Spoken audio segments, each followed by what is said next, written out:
Hello, am I audible?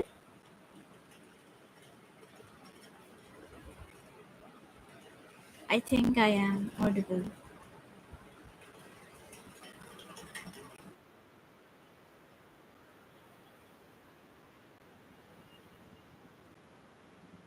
So let's start with today's trip. I'm gonna sleep.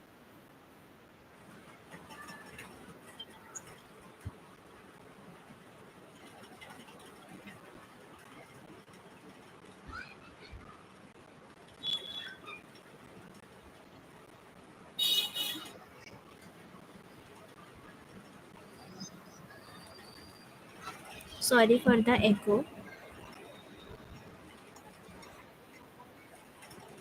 Now it has gone.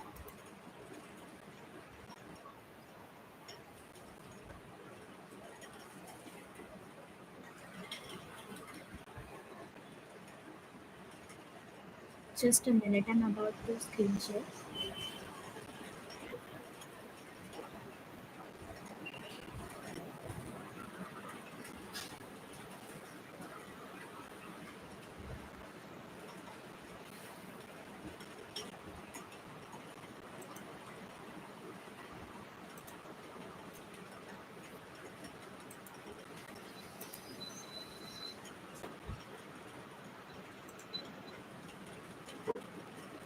I think my screen is visible now.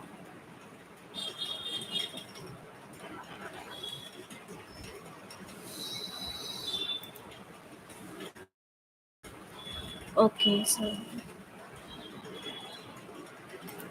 now let's go towards our problems. You can drop your names in the live chat so that I can know who you are.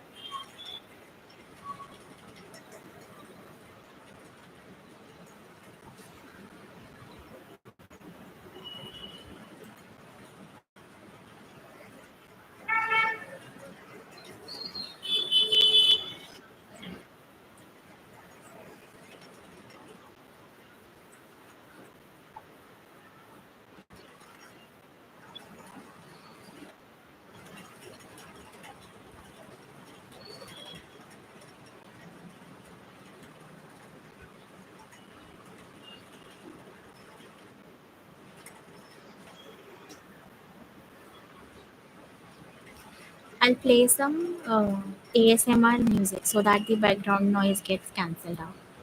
Just 1 second. I will go to my save files.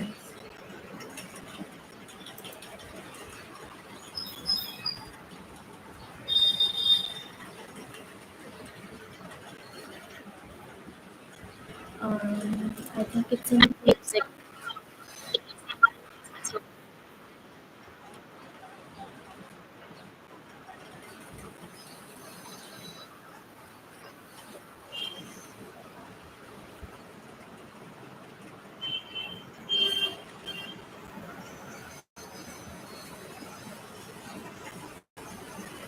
Let's go with this one.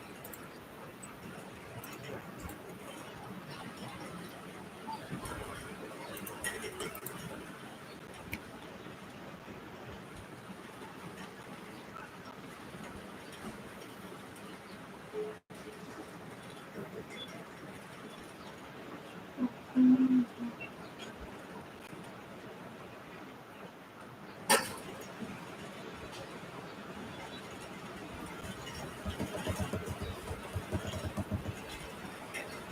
let's go.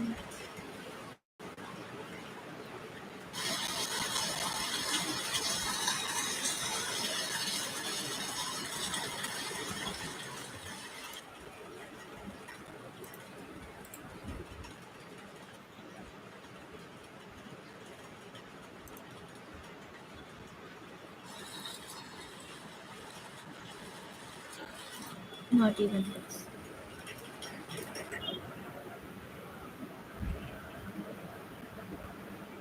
Okay, it's in the videos thing.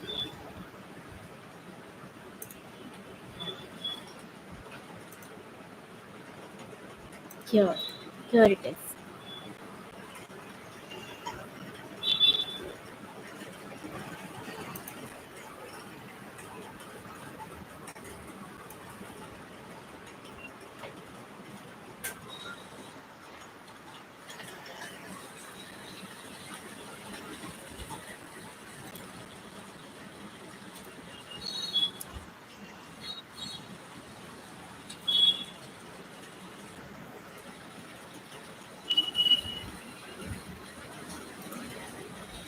Now we have the sound thing sorted out.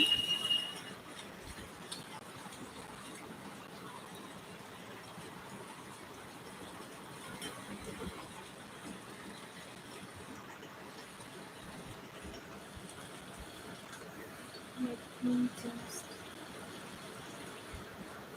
delete the echo.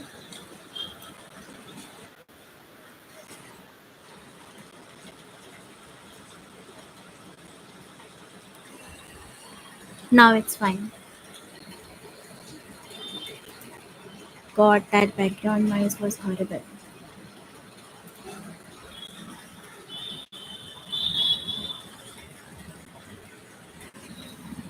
So, let's start solving our DSA problems. What is our aim? To crack companies. For that, we need focus, productivity. So, that is the aim of this class, study group, or whatever. Remember that. Today's problem of the day is an easy one. So, let's start by solving that itself.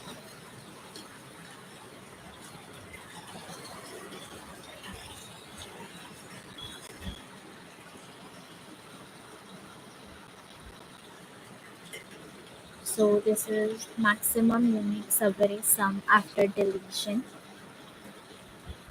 Let's see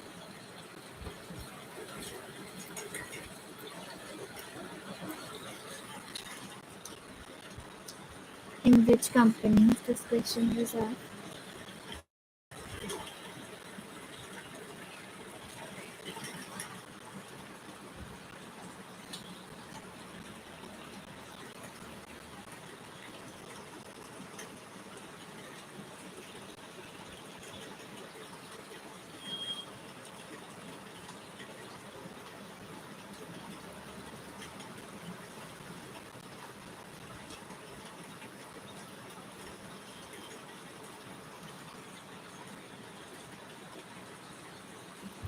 Until then, you can read the problem out and try to dry run the example.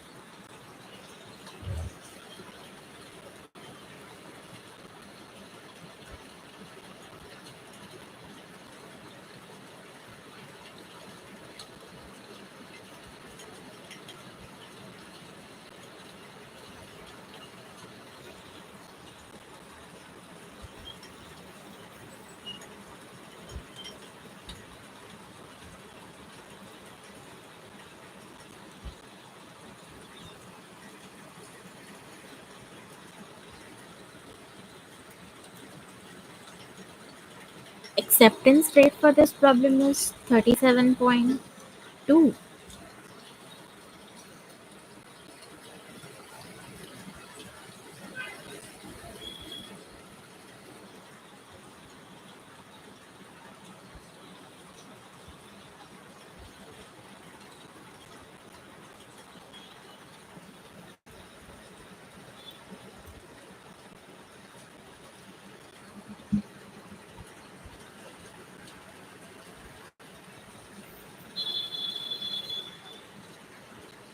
So let's read out the problem statement. You are given an integer array nums. You are allowed to delete any number of elements from nums without making it empty. After performing the deletions, select a subarray of nums such that all elements in the subarray are unique. The sum of the elements in the subarray is maximized. Return the maximum sum of such a subarray. So, first condition which is important, I would write it down in the form of comments. It is a good practice to do this. Okay, yeah.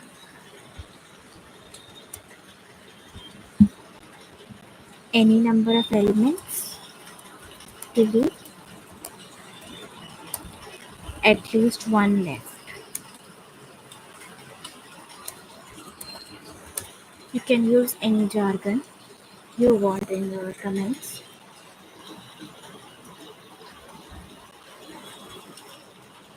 After performing the deletion, select a subarray of nums such that all elements in the subarray are unique and the sum of the elements in the subarray is maximized. So after deletion,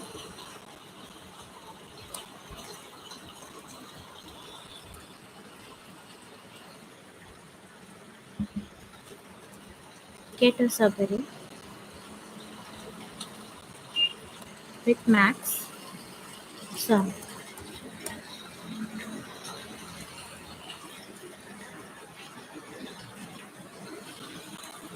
and unique. So we wrote the problem statement down in our own language. Let's see the first example.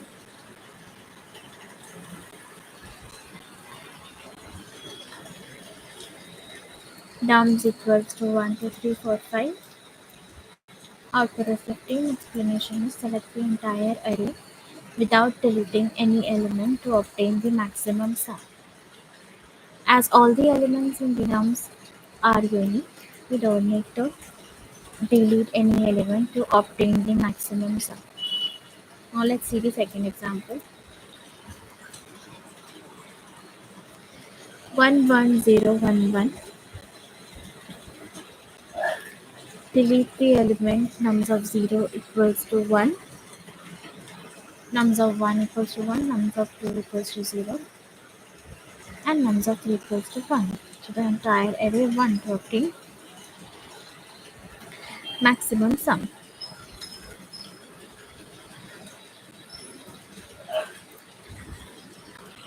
Now for this one, 1, 2, minus 1, minus 2, 1, 0, minus 2. So here we have minus 1 as duplicate and 1 as duplicates.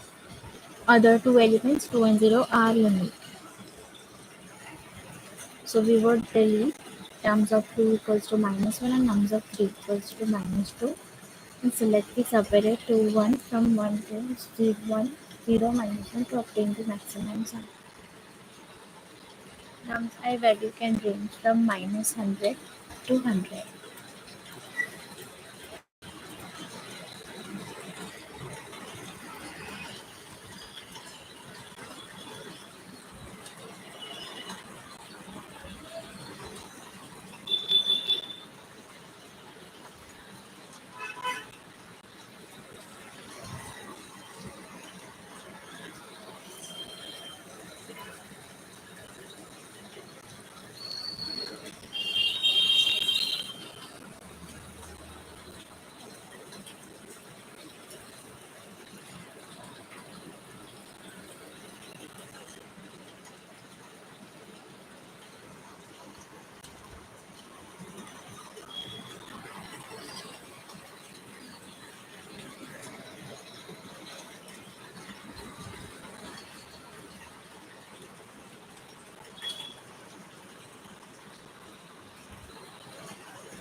One observation we can see is that we have to maximize the sum. So we only need to take positive numbers.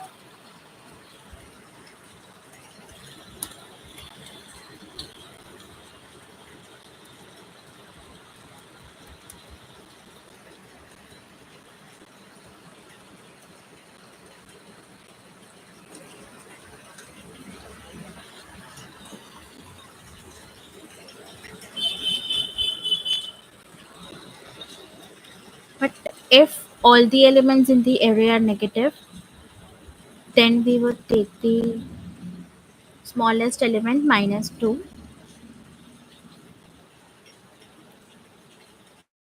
Suppose there were two negative elements like minus 2 and minus 1. So we would select minus 1 as our max sum. So when all are negative,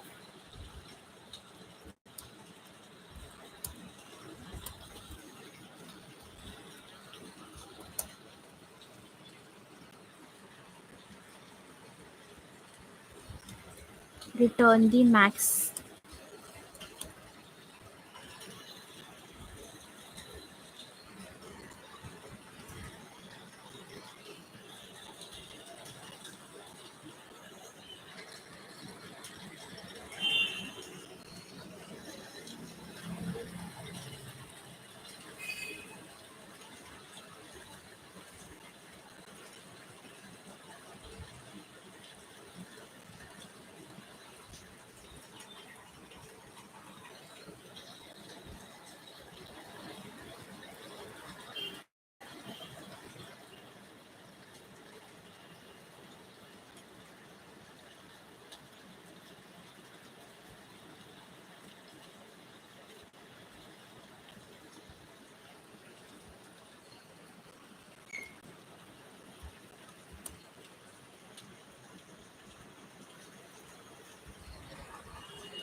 So basically, you have been given in the problem statement that all the elements should be unique. That is why we are taking this step while iterating over the nums array so that we can get all the unique elements in the subarray.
Okay, so using this concept, we are solving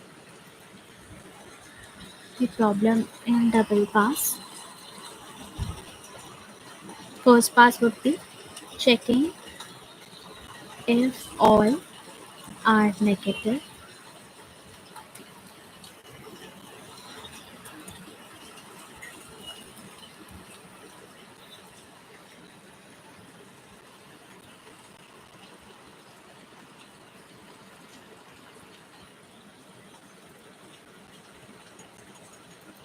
Max negative.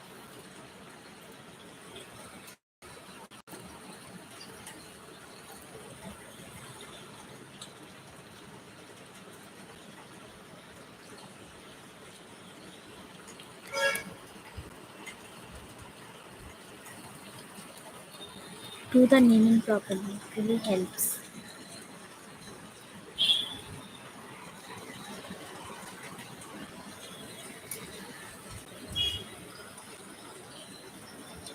For value in nums,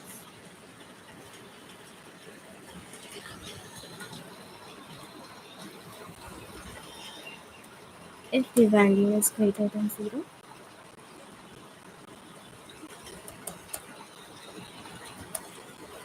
positive element is equal to true. We have a positive element. So break out of the loop and max.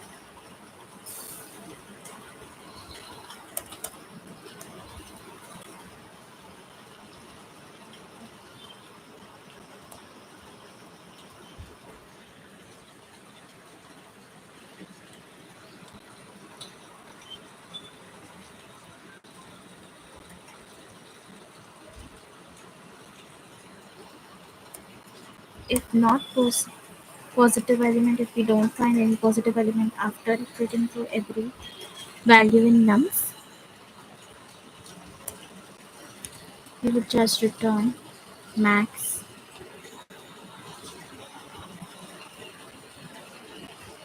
negative.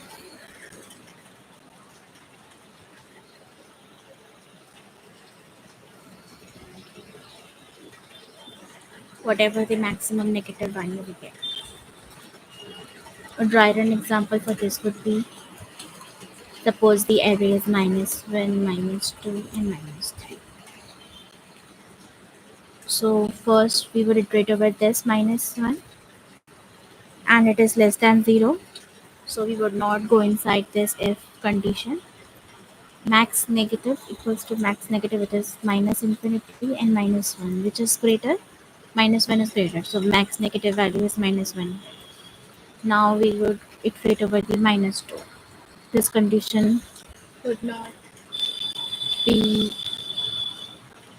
we would not enter the if condition and check max negative, which would be the before value was -1 here. Now x negative will not get updated.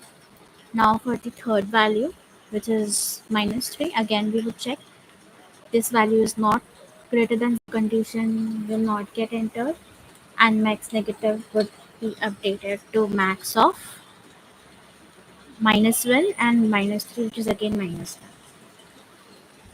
Position flag remain false. So if not position flag would be positive, would be true. So we would return -1 as our answer and exit, which is true. Now for the normal array containing both positive and negative elements, we would use our set else answer will always be either a positive number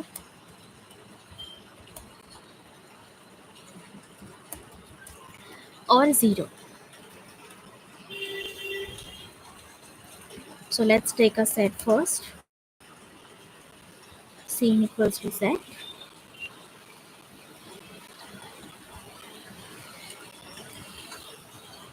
And our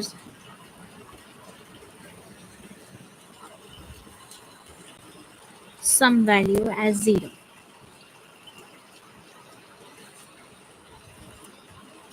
for val and vals in nums. Again, we will iterate over all the values in the num, and if that val is greater than or equal to 0,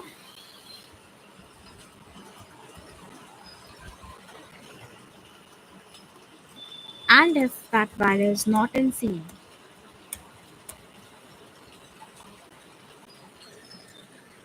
that means it is a unique element.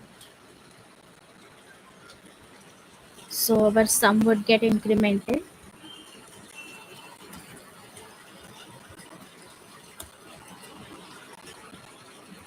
by val, and we will also, okay,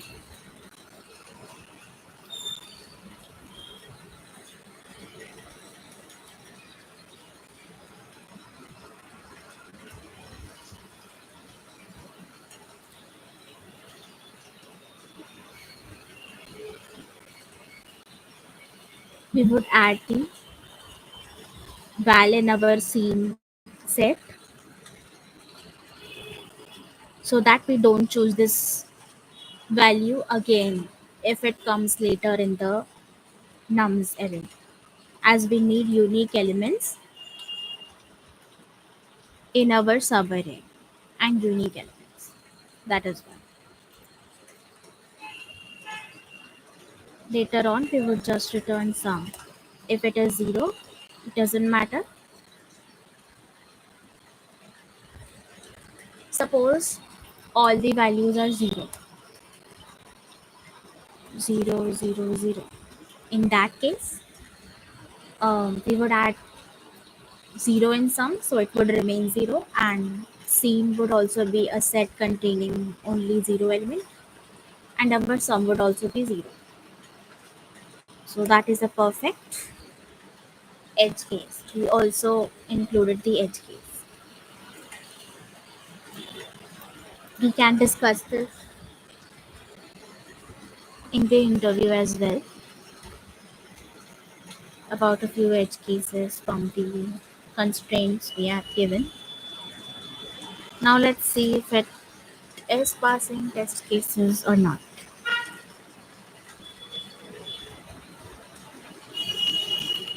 Okay, there is a syntax error.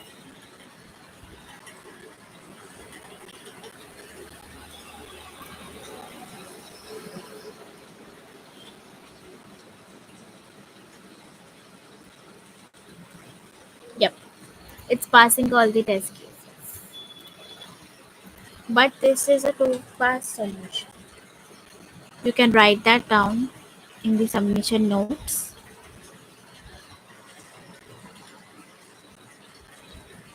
That this is a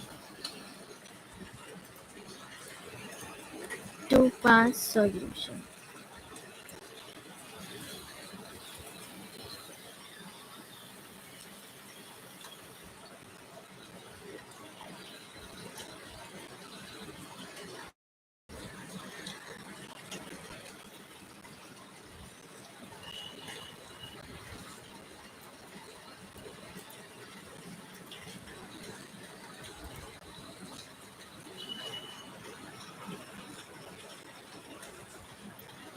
The time complexity here is of n, space complexity is of 100.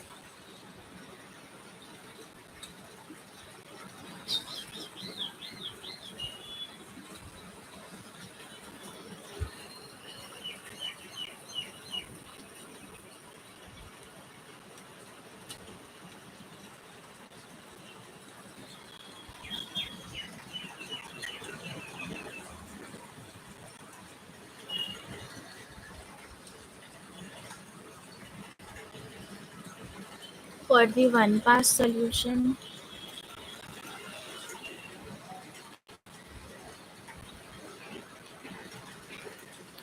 let's go with a different technique.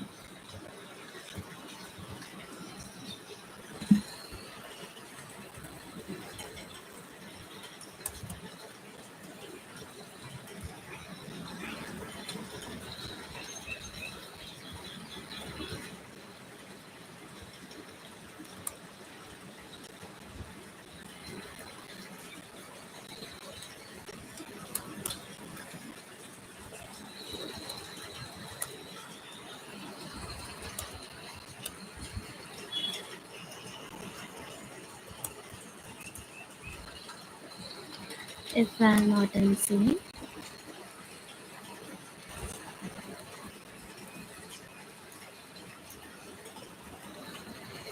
if value is greater than equals to 0, sum plus equals to value, else max number equals to max of, again the same condition.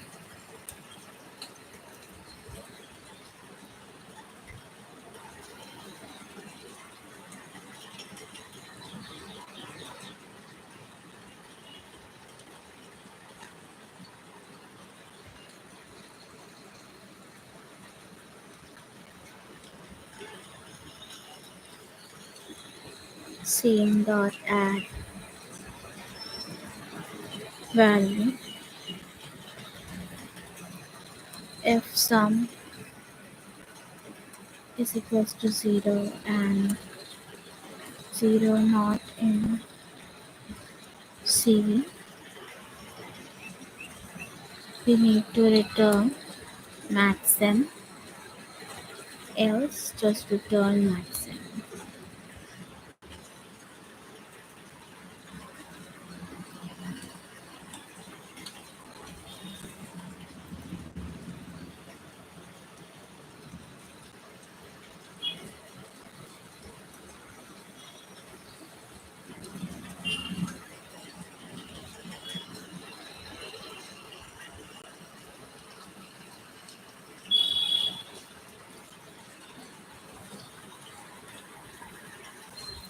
Okay,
cool. We solved it with one pass as well as two pass.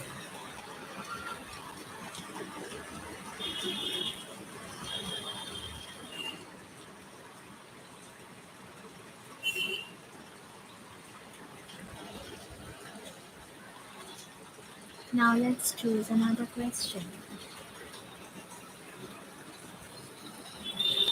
By the way, it's getting too sad. If you have anything to discuss about yourself, you can also suggest me to solve any problem.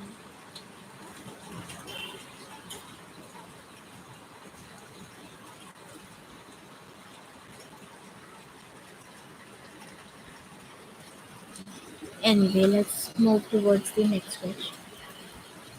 So I have one Amazon list, Amazon interview questions list. Let's try to solve those problems. First of all, I would just delete some of these tabs. Sorry, I am a bit clumsy in these keeping tabs of the tabs. Okay, the music stopped. I need it.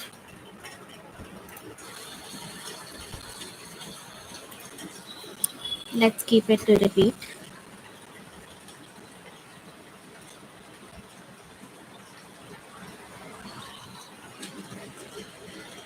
Okay, now let's go back to the problems.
So these are the Amazon interview questions. I have solved 26 of them. So let's solve the rest. Okay, the only easy problem is the diameter of a binary.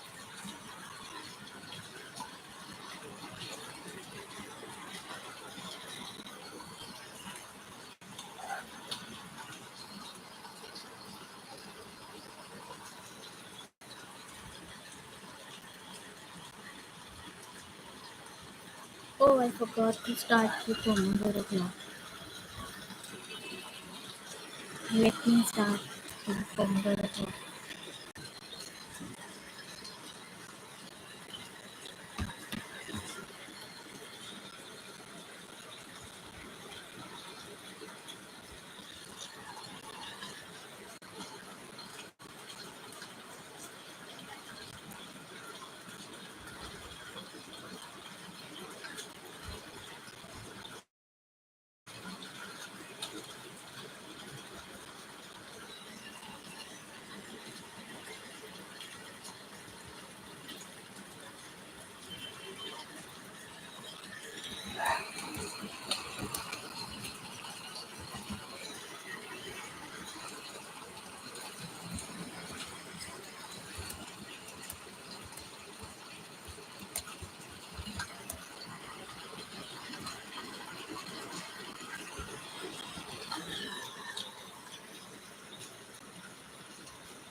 Wow, Abhinav, I saw. It's great that you have that rating.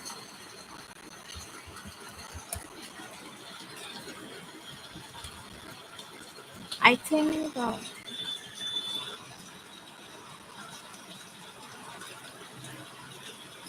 you'll have fun solving problems here. So there's that.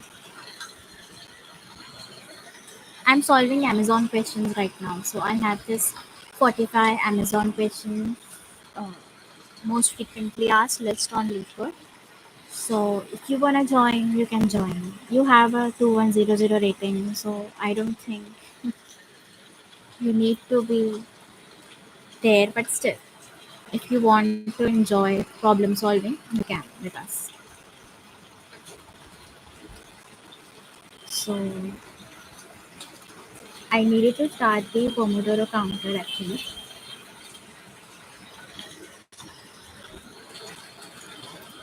Okay, so now let's start. This is an Amazon interview question asked in the last 6 months. So let's see what it is. Given the root of a binary tree, return the length of the diameter of the tree. The diameter of a binary tree is the length of the longest path between any two nodes in a tree. This path may or may not pass through the root.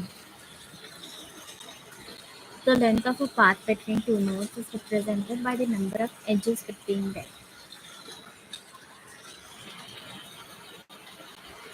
So suppose the length of path between nodes 2 and 3 would be first edge, it is 2 to 1 and 1 to 3. So it would be 2, the length would be 2 in this case. So diameter would be the length of the longest path between any two nodes. So we can see that between 4 and 3 we would have 1, 2 and 3 length. And this will come out to be the maximum. Let's see the answer, what the example's answer is. 3. It is 3. 4, 2, 1, 3 or 5, 2, 1, 3. It doesn't matter. So this is what the problem statement is asking. We did a dry run here itself. But in case you are a very beginner, you should draw it out on your own.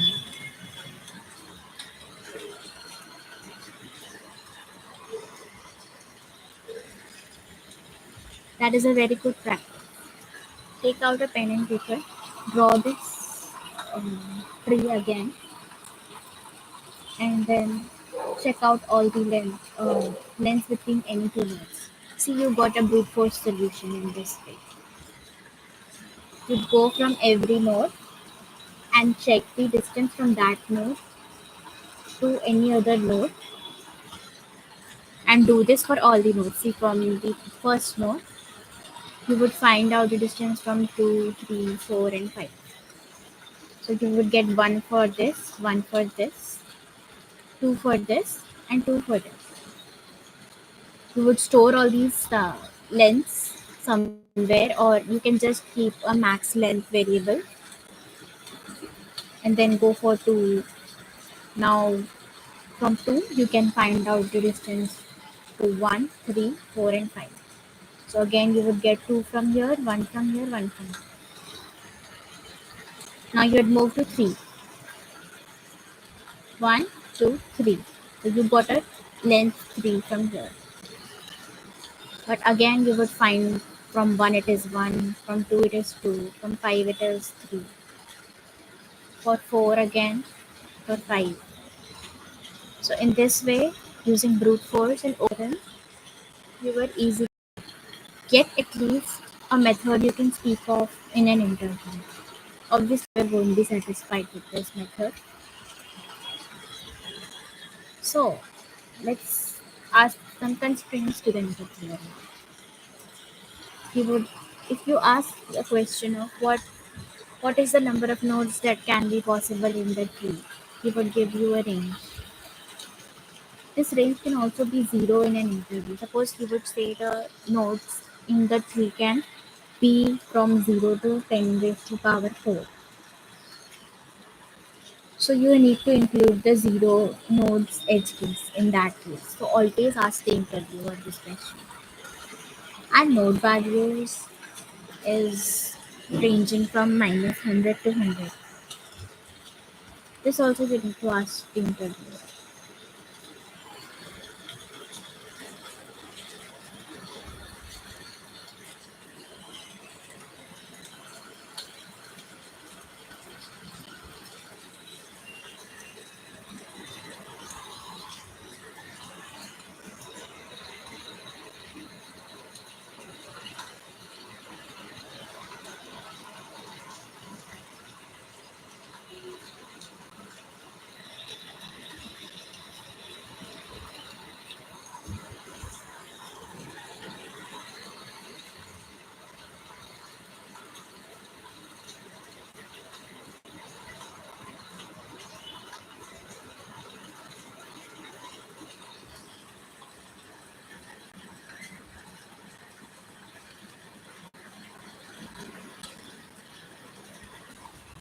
Just solve the problem and think of how you can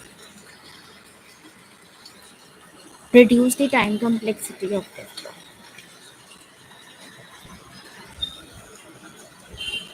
Give yourself 2-3 minutes. Then I would solve it. And if you weren't able to solve, you can see the solution. You just sit with the problem for 2-3 minutes.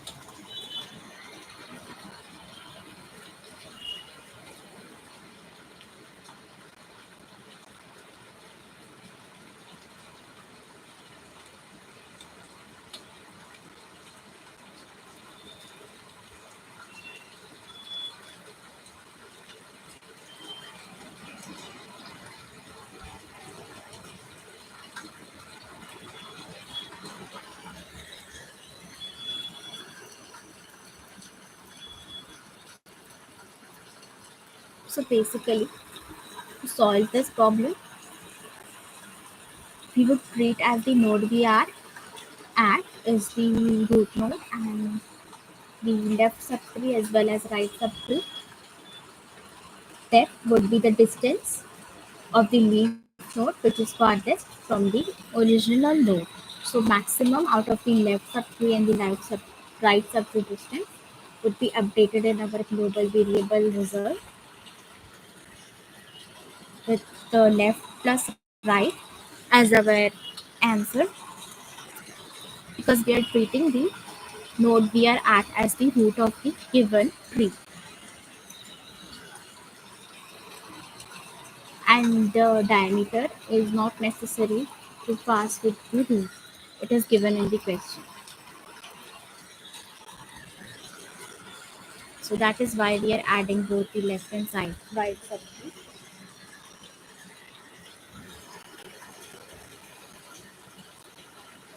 So this approach ensures that we explore all the paths and track the maximum diameter seen. Let's write the code now.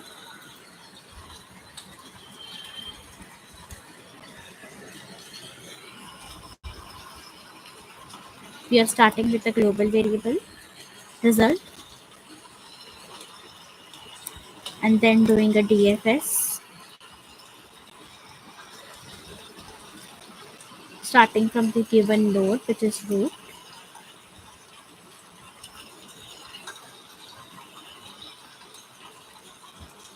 That is what we are going to pass when we call the DFS function. So if as the number of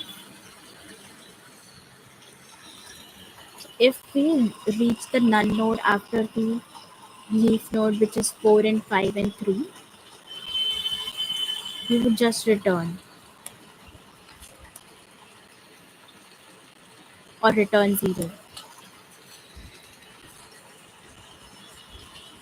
Now from the left subtree, we are gonna return the left depth as our answer, and the right would give us the right subtree depth.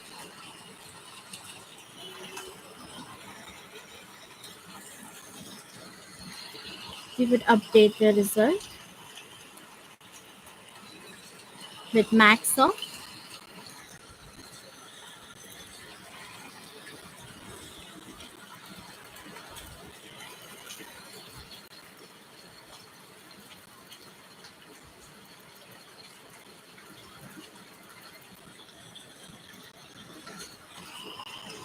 self of result, left plus right,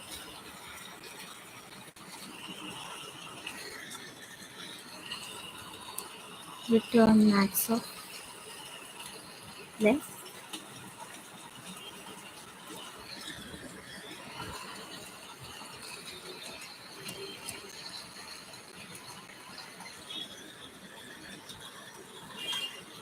So in this case, we are updating if the diameter lies, diameter does not pass through root,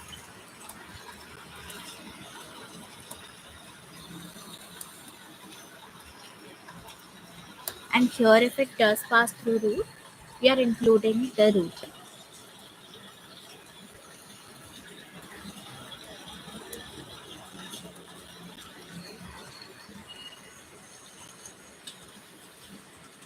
Now we would call the DFS from our root, which is the original root in the question, and later on return the result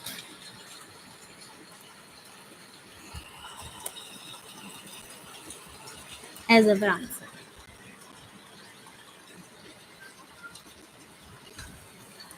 Now let's test whether it's working or not.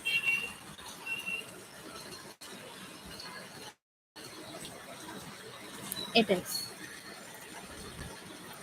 So this was asked in Amazon, and it seems easy, but yeah, rate is also good, but moving that down from O of n square to O of n was only difficult.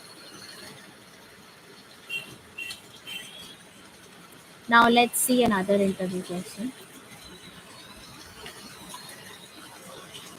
Now let's try a medium question. So let's try this one.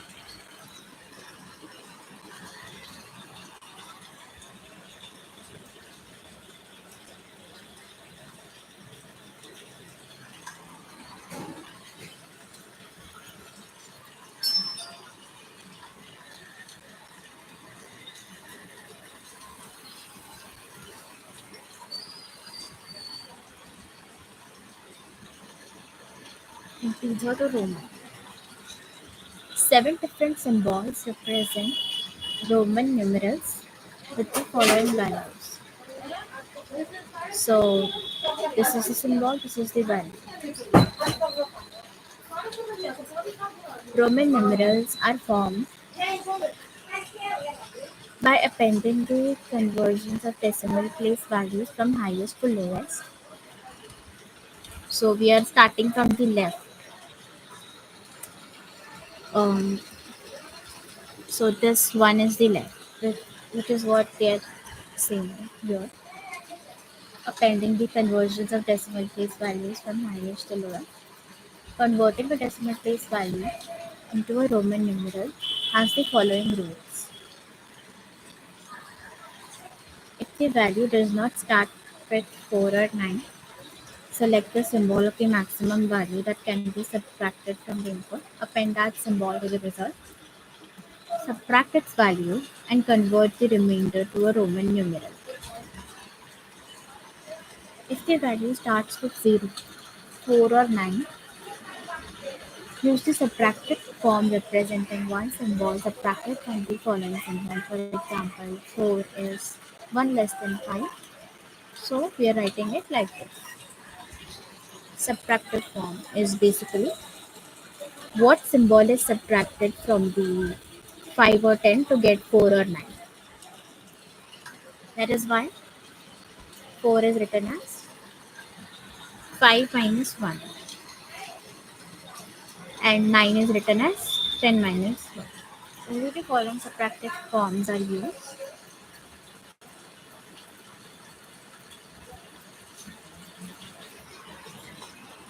Okay. Only powers of 10 can be appended consecutively at most 3 times. To represent multiples of 10, you cannot append 5, 50, 500 multiple times. If you need to append the symbol 4 times, use the subtractive form.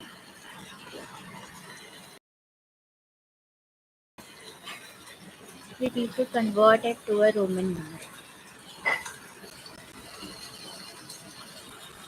This is the number. This is the artwork. Explanation is we need a 3000 first, then 700, then 40, then 9. So for 3000 we need an M, which is 1000, 3 times. And we can attempt powers of 10 consecutively at most 3 times. So we can do this. 1000 plus 1000, 1000. We are appending it 3 times. As for 700, we have PCC, which is P is 500, C is 100, and again C is 100. Then 40. 40 would be 10 is less than 50 because we cannot append powers of 10 4 times. Only 3 times is allowed. You can also write it down here in case you don't want to read it again and again. Powers of 10 at most 3 times.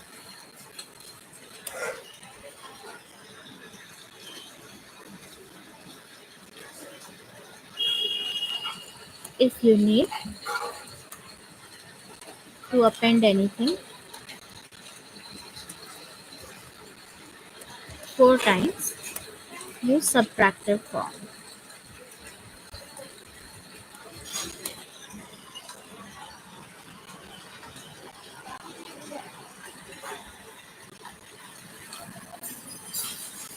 Now the second example, number is 58. 50 is represented as 50 plus 8. So 50 can be written as L, which is its symbol. You can use it one time for 50.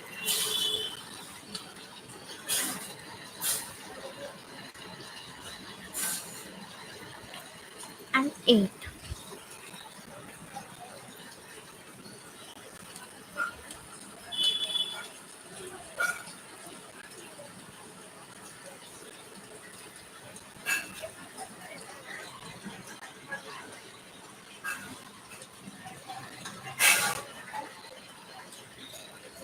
Take out your pen and paper and try to solve this. Now, it is very easy. Use the map for this, map or dictionary in Python, and populate that map with these values. For this symbol, we would have 1.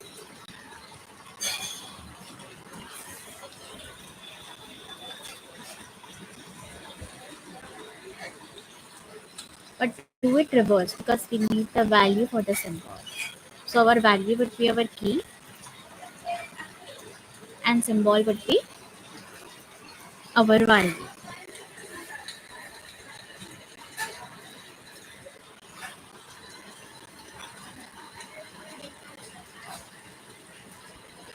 Let me check out the chats. Until then you can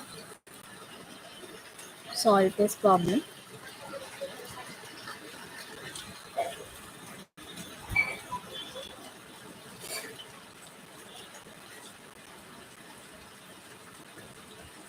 So no new chats.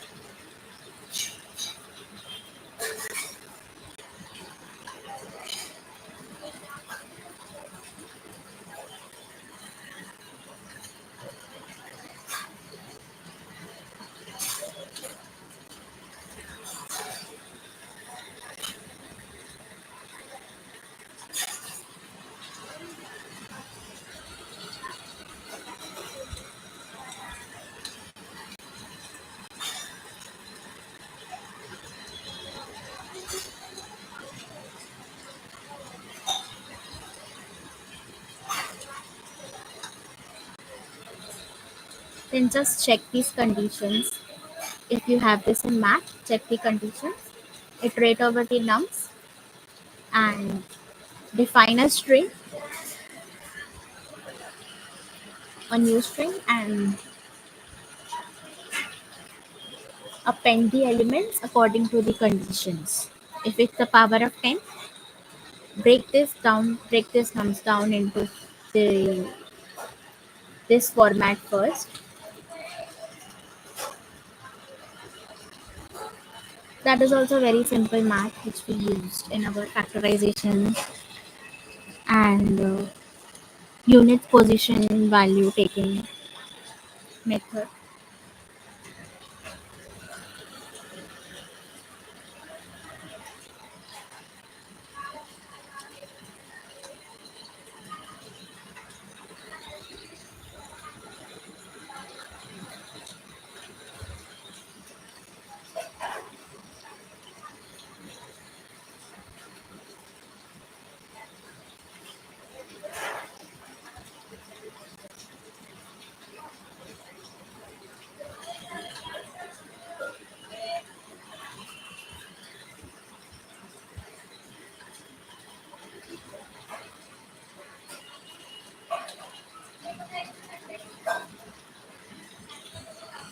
I would write the dictionary which we would use, the dictionary data structure.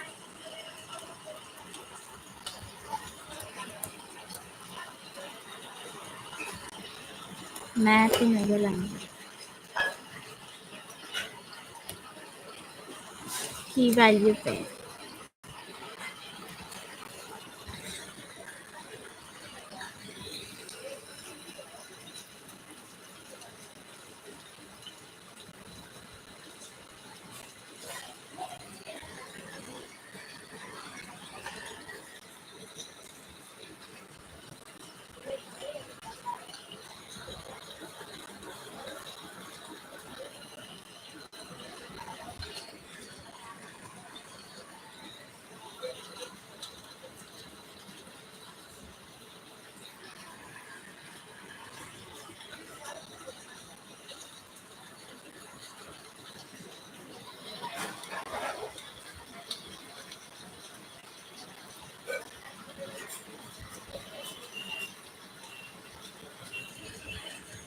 So remember how I told you here the key value, the symbol value given would be reversed.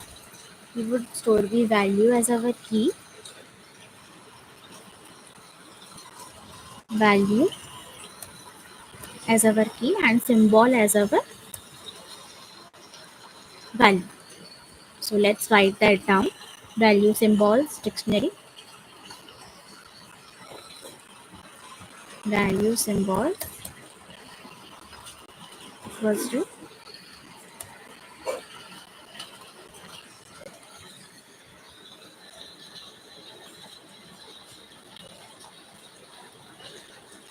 we can also store them like pairs, like tuples, because only two values are present.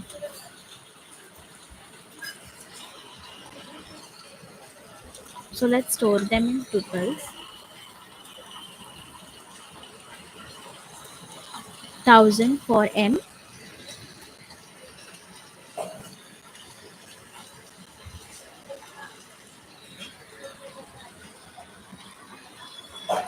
or wait, let's solve it using the map.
Let's write the number map which we decided upon.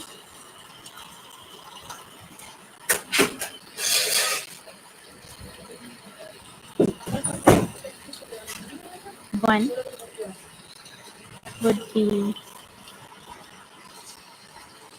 I as given here in the scenario map in the question.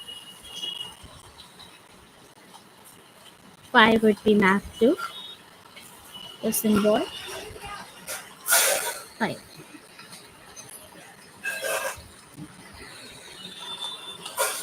10 would be mapped to the symbol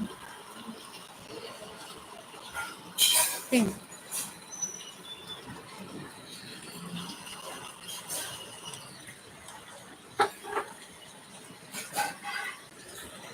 50 would be mapped to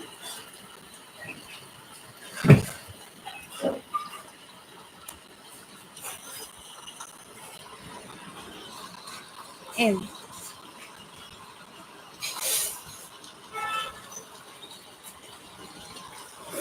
100 is mapped to C. 500 to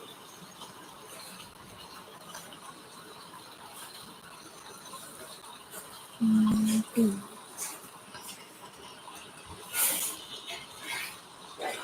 1000 to M.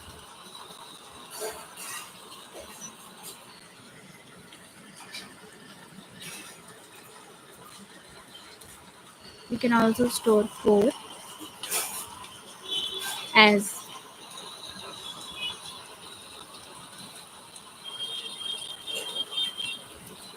1, 5,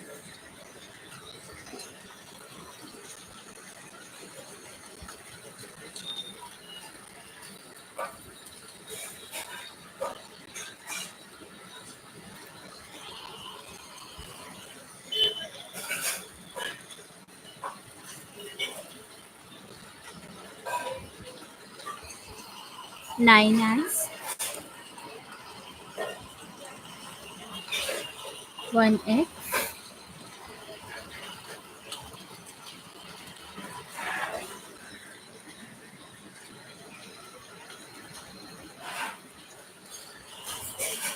40 as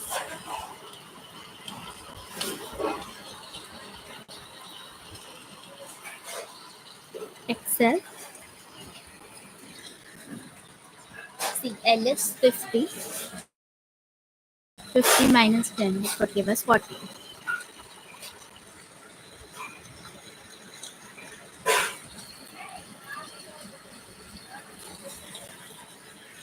Then 90.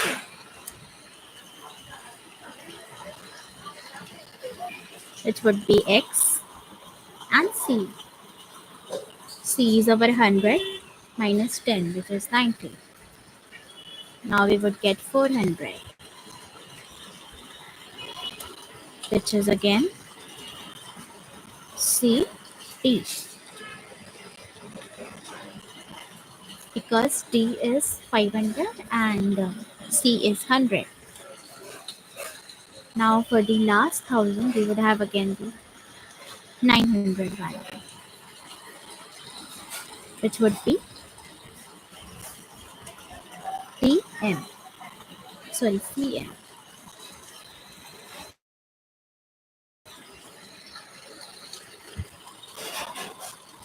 because C is 100 and M is 1000. 1000 minus 100 is 900. So we prepared our num map.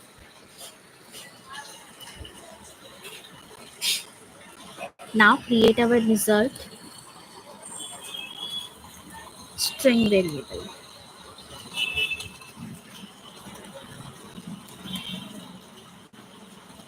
Result equals to this empty string right now. Now for n in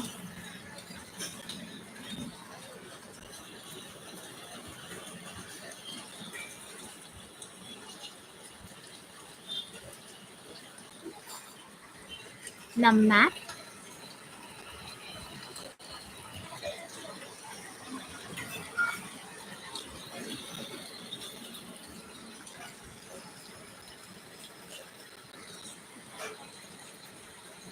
dot keys. That means selecting all the 1, 5, 10, 50, 100, 500, 1000 and all these keys.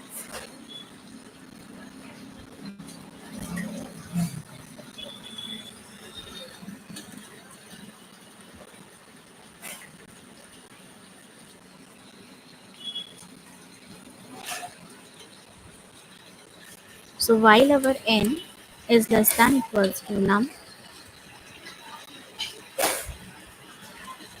we would add that inside our num map of n. Whatever the value is, we would append in the result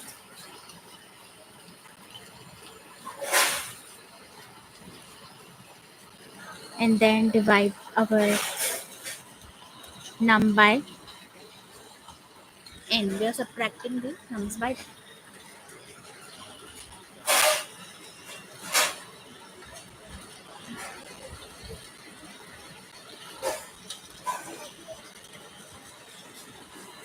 But we have to start from the largest, like from 1000. To, to do that, we would write these keys in descending order. So we can write them like this: 1000, 900, 500, 400, 100, 90, 50, 40, 10, 9, 5, 4 and 1. So that way we are selecting the largest first and then subtracting the num by that.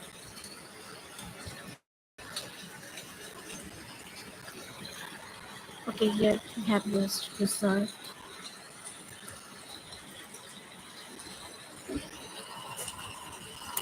Return the result at last. Now let's check out if it's working. Okay,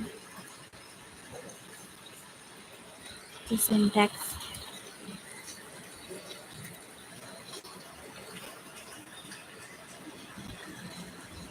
Yep, it's passing the pages. Now let's see It's passing the hidden test cases too. Yeah, it is. So it was quite simple. Just read the question, understand the conditions, write them down in the map format, and then whatever the highest possible revision is possible, you would do that, add that in the result,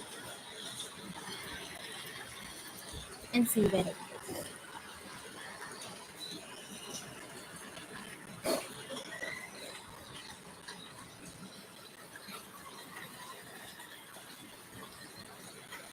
So this was the integer to Roman question. We solved two Amazon questions. Now let's solve another Amazon.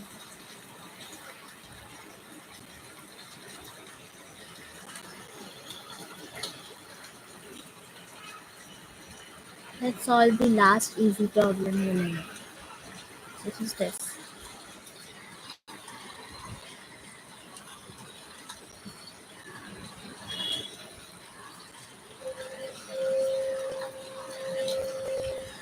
Symmetric tree.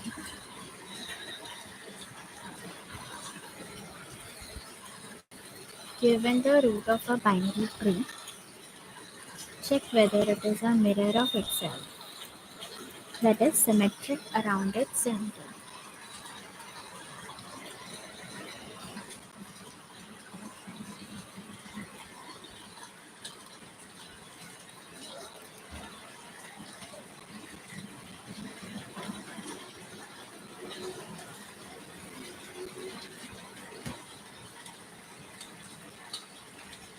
Let's see the Pomodoro clock.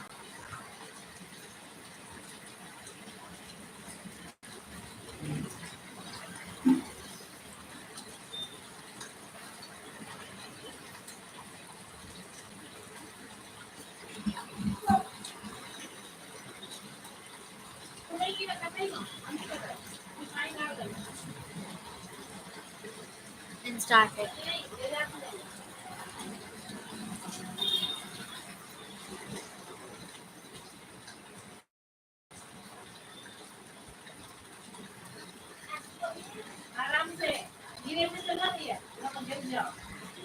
So this is our tree. 1, 2, 2, 3, 4, 4, 3. So this is the root 1. Here on the left side we have 2, right side we have 2. So this is a pre-ordered traversal given to us. Now this is the root. The left value is 3, right value is 4. This is the root. Left value is 4, right value is 3. So this tree is symmetric because what we see on the left subtree is what it is after mirroring it. That means reversing the left and right subtree in the right side.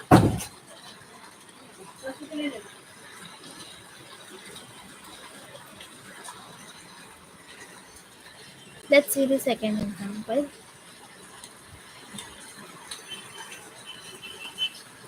Here we can see that the left subtree is reversed because here the left subtree value is 2 and right is null. So here left is null and right is 2. Here left is null, right is 3. Here left is null and right is 3. So there in the second level we didn't get a reversal. So answer is false. That that is what we return. Let's see the constraints. Remember to ask the constraints during a real Amazon interview. So the number of nodes in the tree is in the range 1 to 1000. That means 0 nodes is not possible in the tree here. So one edge case is eliminated.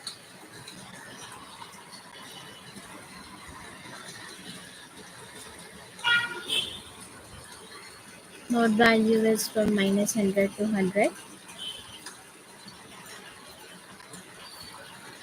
A follow-up can also be asked. Could you solve it both recursively and iteratively?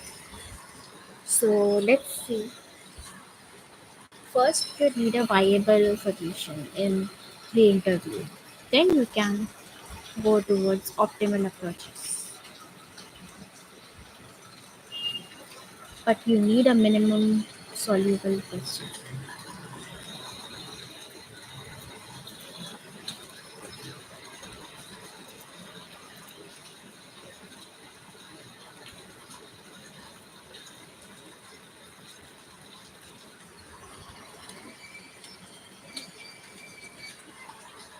So sit with the problem for 2-3 minutes. Afterwards, I would discuss the problem solution.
Okay, so let's discuss the solution now. You would solve this problem using BFS first and then DFS. It is solvable by both of the methods. So let's see an observation first. A tree is symmetric if every level in the tree is a palindrome, which is what we saw here. This is level 0, 1. 1 is a palindrome of itself. For this level, we have two values. The 2 is on the left, 2 is on the right. So it is a palindrome. Palindrome is if you read it from the left side or from the right side, it is the same. See, 2 2 is same if we read from the left side, 2 and 2. And from the right side also 2 and 2. For this, 3 and 4, 3 4 4 3, 3 4 4 3.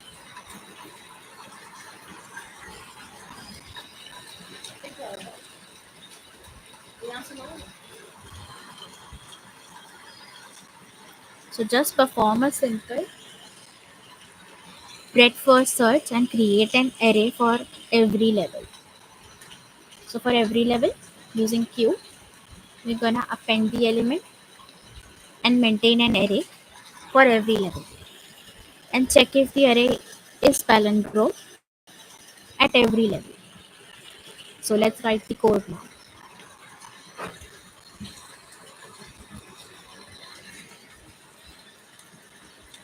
First, we would define a queue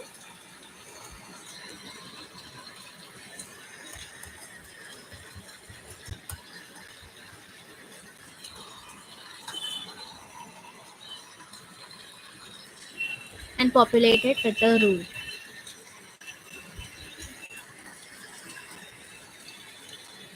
So while our queue is not empty,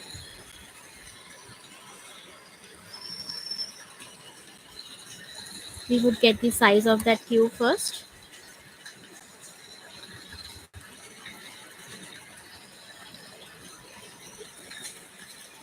For each level, we would have a level array and then iterate over the size of the queue at present level.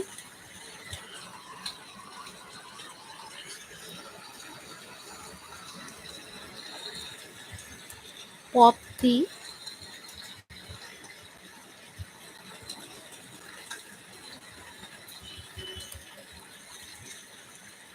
leftmost element, which is first in first out in our DQ. And if that node is not null, we would append that to our level, its value. A node is a tree node here, a binary tree node. So it would have a value left and right pointers. We only need to store the value in the level array because we need to compare the values and whether the values are in the form of a palindrome.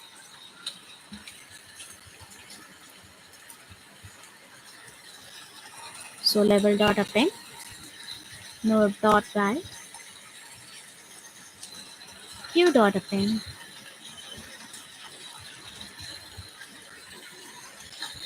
node dot left and then q dot append node dot right.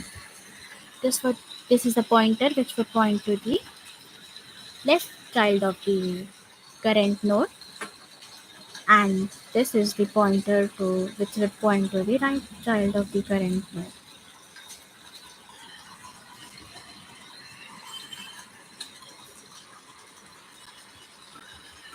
Else, if the node is null, we would append null to the node also.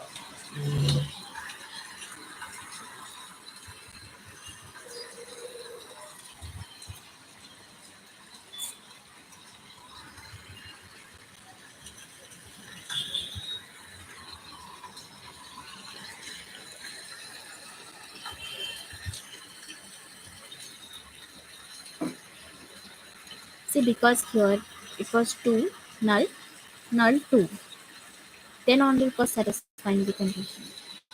That is why we even add the none.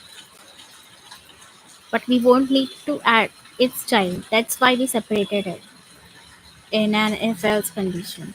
If the node is not null, as well as if a node is null. Now we need to check if what we have inside our level is a palindrome or not.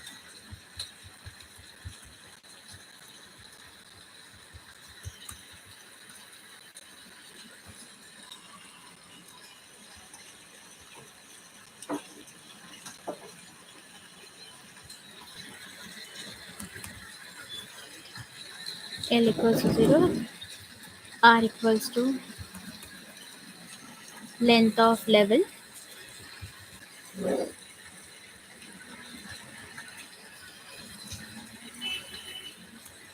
minus 1. That would point to the last element of the level array.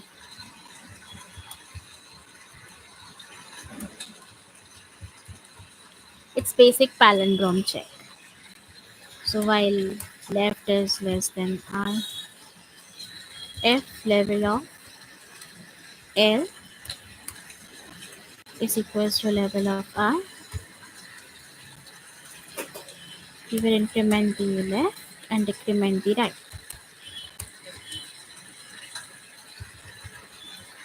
Else we would just return false. If any of the level L and level R are not equal before,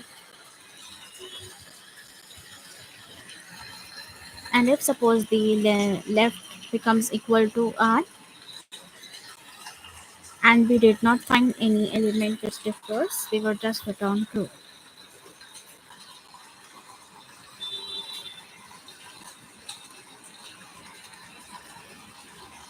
So this is getting checked for every level.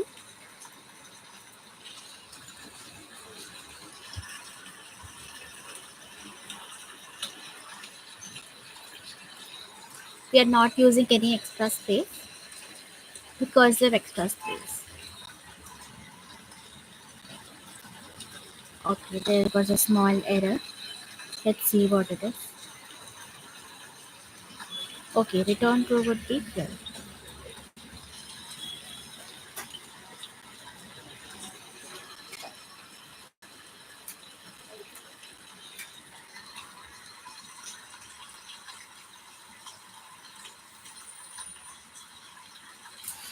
Now it's passing.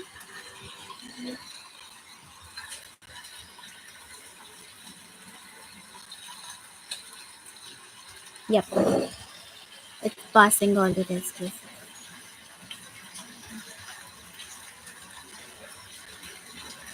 So it was really simple. Now let's do a dry run for this problem. Let's copy the problem.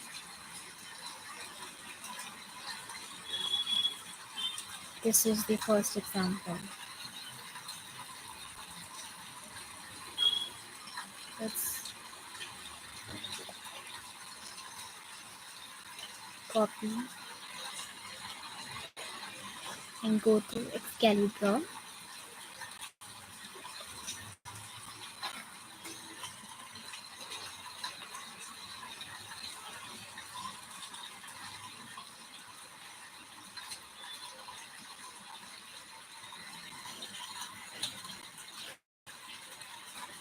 Let's open a new tab.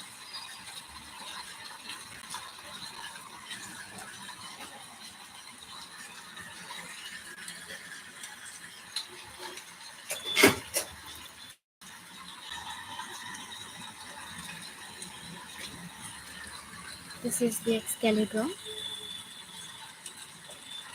Now I would paste the question.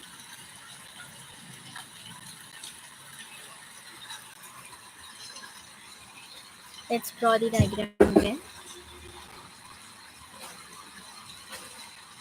This was 1.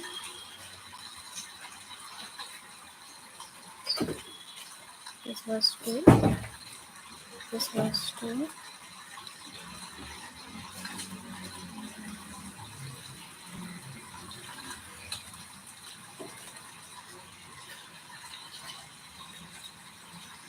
This was 3.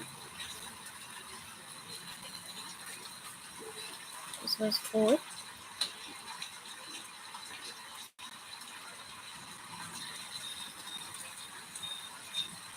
And here it was 4.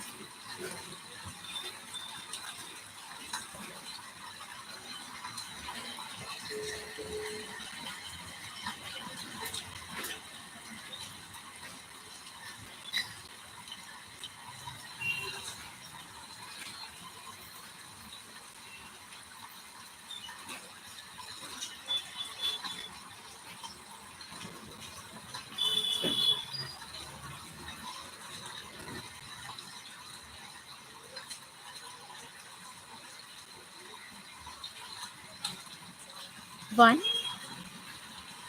2, 2, 3, 4, 4 and 3. This was the line of symmetry. And here we would also write the null values.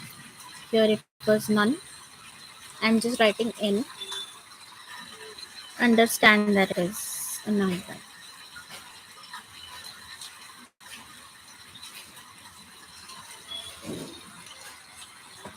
Okay, so we were using q. So first we would have the root, which is 1 in our q. So this is our q.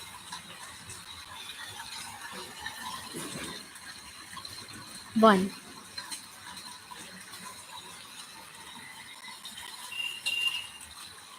Now inside the level, we have size of this q as 1.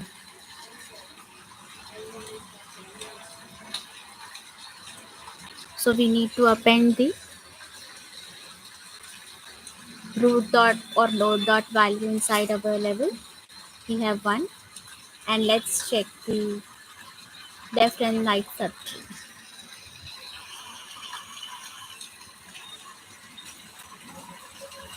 So we have a node dot left value which is 2. So we are appending it inside the queue. We have a right value which is 2. We are appending it.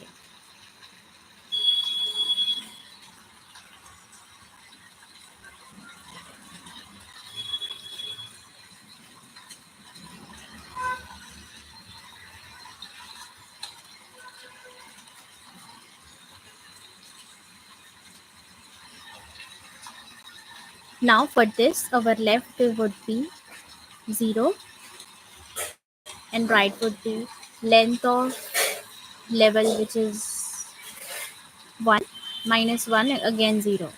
So our L and R values are 0 here. So it is a palindrome. We are returning true from here. No false is returning. Now this element is removed from our queue. We have 2 and 2 remaining. So again we would take the size of this new queue, as the size is not 0 yet again. We would have the size as 2 now, and level would again be initialized to an empty list. This is the node we are currently at. We have popped that from our queue, and we would check if this node is not null. First we would check that it is not null. So I'm going to insert its value inside the level.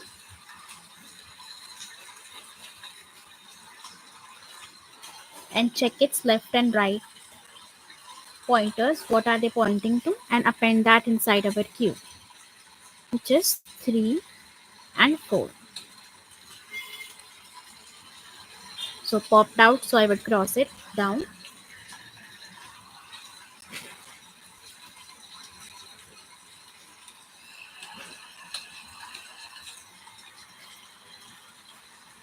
This process would go on for two times as we run a for loop for I in range up to size of the q, which was 2. So once more we are going to pop this 2, which is this 2 now, and append its left and its value at first inside the level, and then the left and right childs, which are 4 and 3. This is our level final form. Again, we would check with the L and R values as the first and last value. Okay, so this is L and this is R.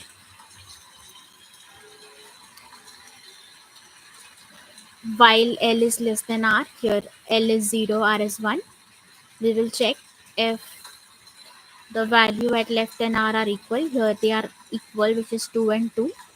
So we would increment our L pointer to here and R pointer to here. Now as L is greater than R, we would exit from the while loop, and again do not return anything as we didn't go into the return false condition. Again, for this third, now the size of the queue is 4.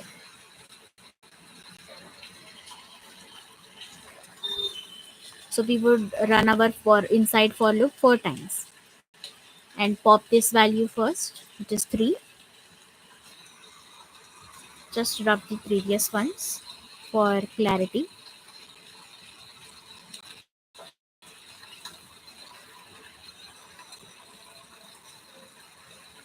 Okay, wait. Yeah. So we popped out 3.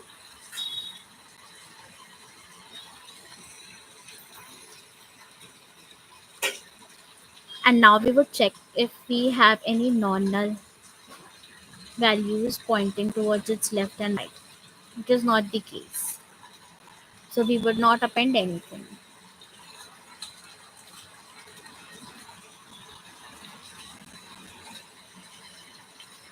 We would just append the value at the level and not its left and right pointers. So inside the level we would have 3.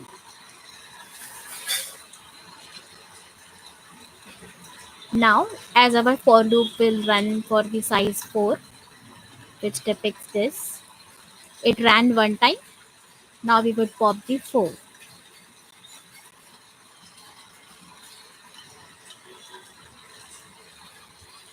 So this 4 value is not null. So we would directly append it inside the level and check if it has any left or side right pointers pointing to non-null values. If they are not, we would not append it here. It doesn't have any non-null left and right pointers. Don't add anything. Pop the 3 it to the level. Check for the left and right.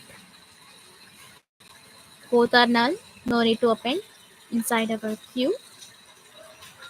So now our queue size is 0. So we would not continue our queue. Just check this one. Here the left would point to the first element of level, which is 0th index, and right would point to the last element, which is length of level minus 1. Here it is 0, 1, 2, third index. I'll just clear this out a bit. Okay. And zoom it here.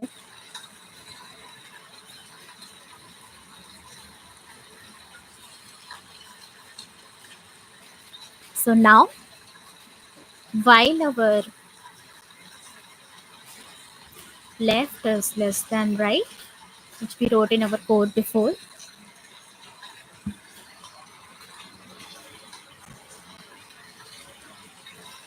If our left pointer value, which is 3, is equal to right pointer value 3, we would increment our left pointer by 1 and decrement our right pointer by 1. Now again we would check the values. As the left pointer is less than right pointer, we have not exited this while loop, and these values are also equal, 4 and 4. So again, my left pointer would be incremented by 1 and right pointer would be decremented by 1. Now the left is greater than right, as left value is 2 and right value is 1. So we would exit out of this while loop and return the true.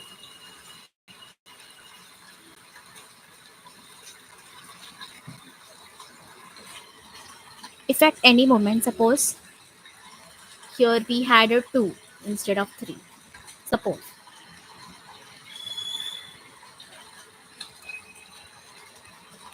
the value of left would not be. So if value of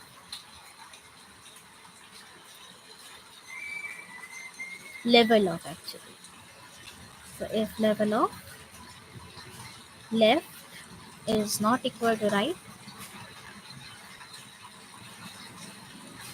would return false in that case immediately. No need to carry on the process. If we even find a single value which is not equal to the right pointer, we would directly return false. So it is basically a pruning method. So this try run is very helpful if you are stuck in any step.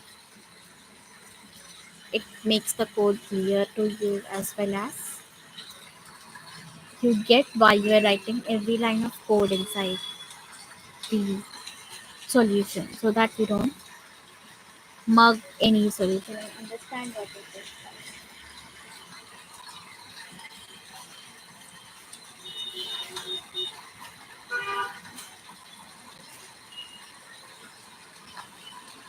Let's take a 5 minutes break. I would drink some water. I'm very tired right now. So let's meet after 5 minutes.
Breaks of it. Let's start with the next questions.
So this was the PFS method. Now let's see if we can solve it in our DFS method. PFS method is the optimal one, as we saw in our acceptance rate also. But still you should know how to solve this using recursion as well.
So in a recursive solution, we would check if the right is a mirror image of left.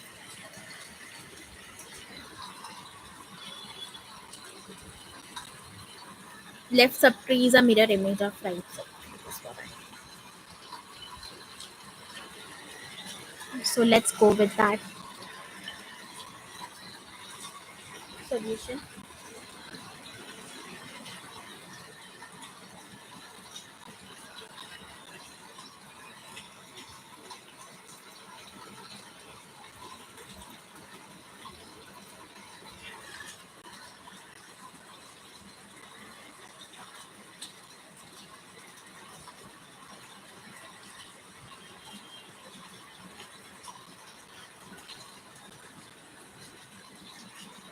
So let's write the function def check mirror image root 1, which would be the left subtree's root, and root 2, which would be the right subtree's root.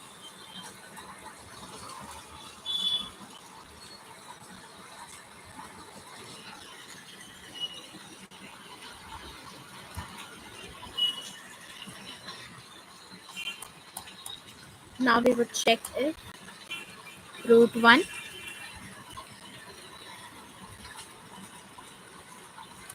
is equal to null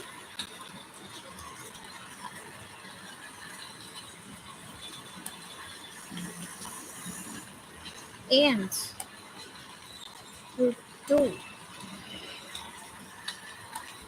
is equals to none.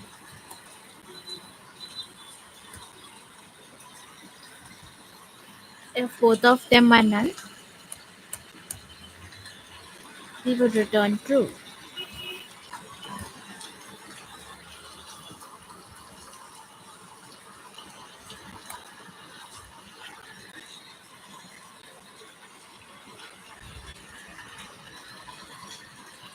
If root 1 is not equal to null,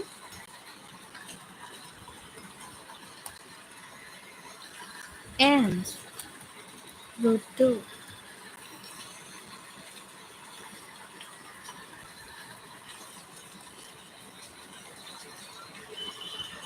equals to none,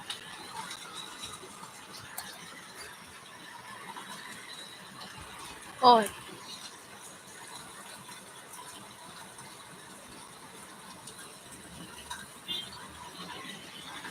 the opposite of this. Root 1 is equals to none and root 2 is not equals to none.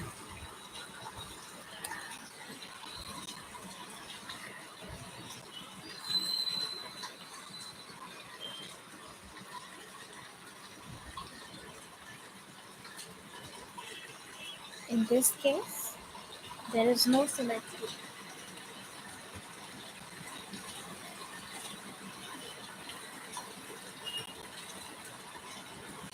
So we would have to return false.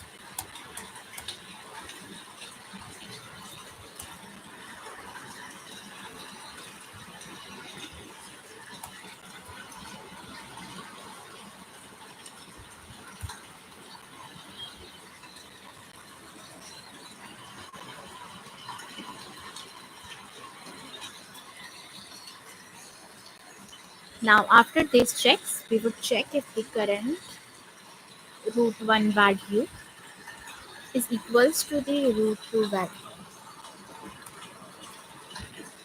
If these both conditions were not satisfied, that means the structure is same. Root 1 is also not null and root 2 is also not null. Now we only have to check if the root 1 value is equals to root 2 value. The interviewer might ask you to solve this question in DFS approach, or if you solved it with BFS approach, he would ask you to solve in DFS approach.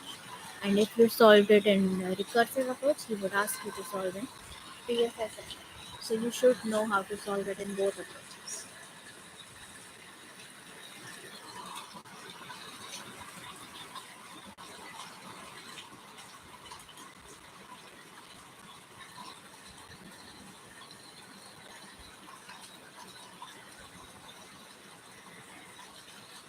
If the value are same,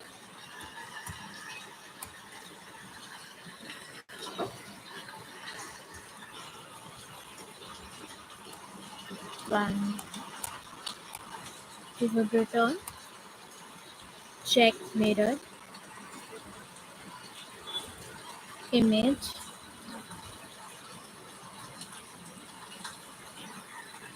for our root dot left, root is 1, is equals to root dot right.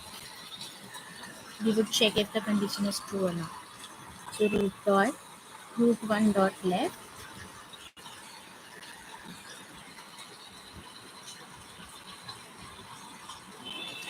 and root 2 dot right.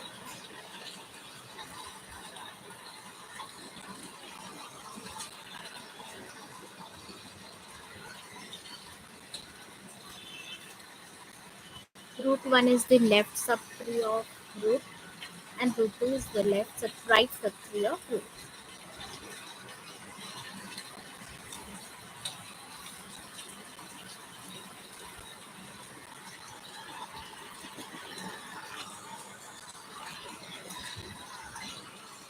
And check mirror image root 1 dot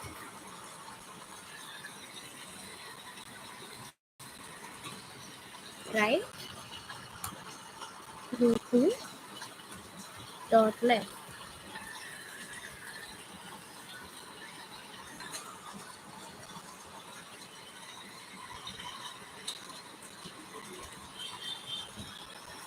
Ultimately, after all these checks,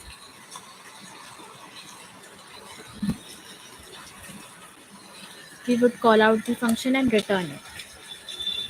Check mirror image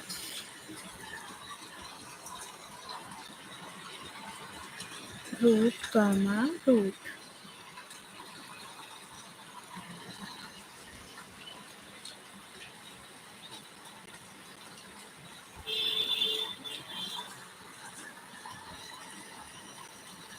Now let's run this.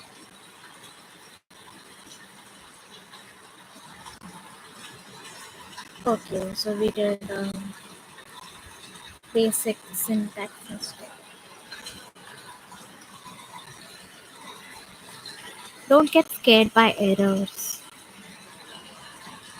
These are syntax errors. They're bound to. So don't worry about anything. Just keep calm.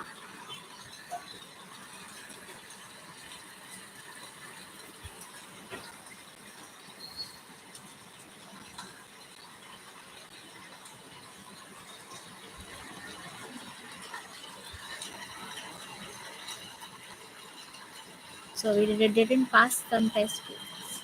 Now let's see why we didn't pass these test cases.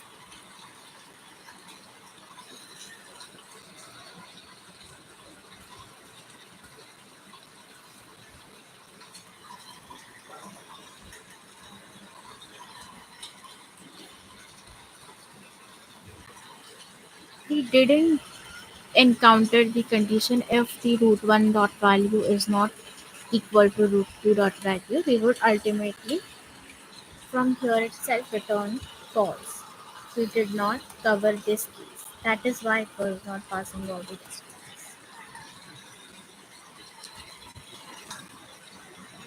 So you should know where your code is not working.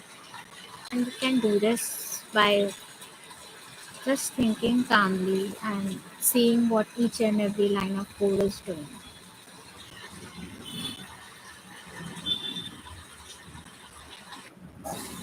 See, now it's passing all test cases. So the key to solving any problem here is being calm, do the dry run, either in your pen paper or the online software like I did Excalibur. See the whatever the code lines of code you're writing, go through them once again and then continue. So let's see how many questions we have solved for this Amazon interview playlist. 29. Let's pick another problem. All the easy problems are solved. So let's pick a medium problem again. Um, Minesweeper. Let's go with this one.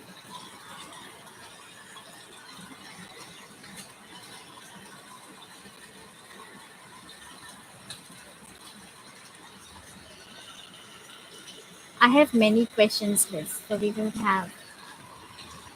This is only the Amazon interview questions list. I have some DT questions list and some number theory questions list. We will solve all of them.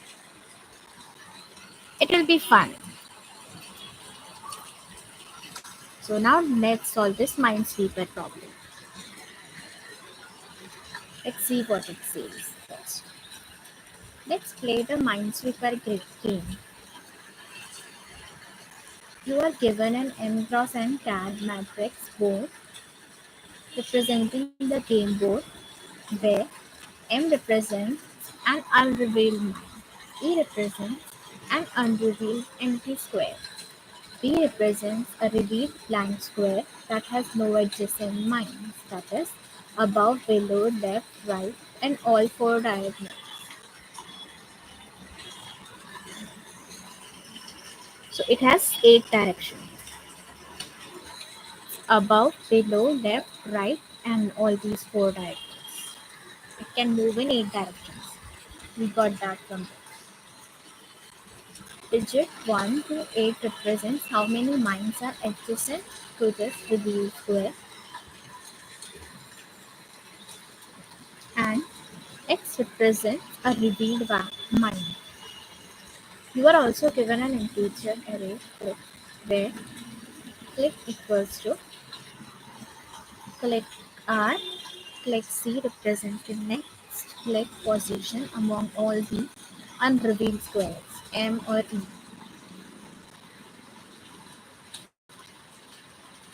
Return the board after revealing this position according to the following rules. If a mine M is revealed, then the game is over.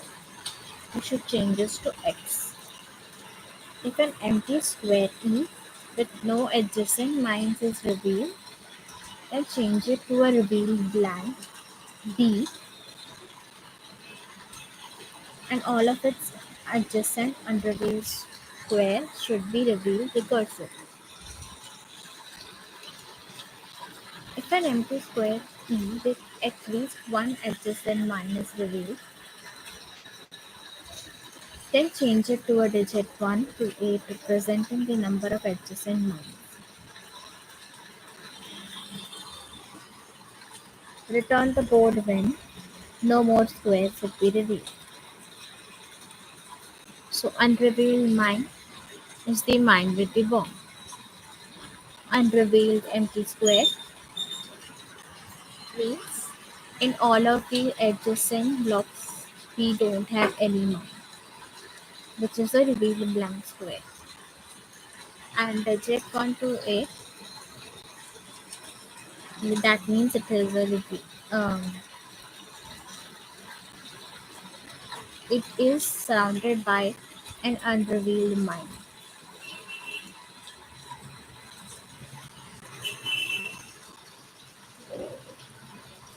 Let's see what the Minesweeper game is. Maybe that will help us understand the problem. Okay, so this is the game. I don't know. Okay, so empty square, that means it doesn't have any mines around it. Okay, I clicked on a mine. So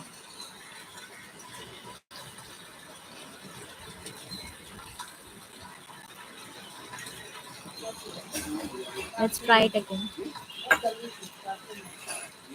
This is fun. Oh, I clicked on a mine.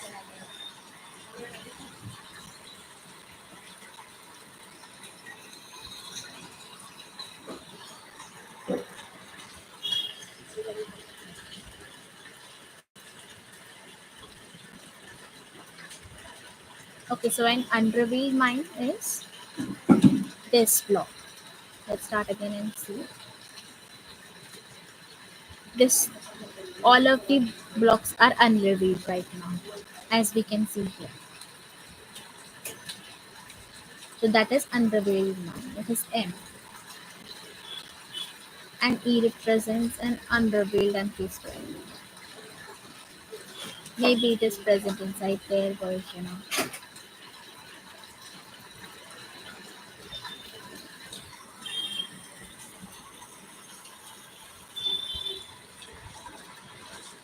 See, we clicked on an empty square.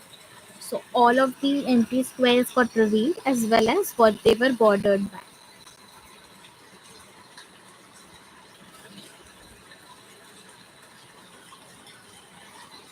So E represents an unrevealed empty square and B represents a revealed blank square that has no edges and margins.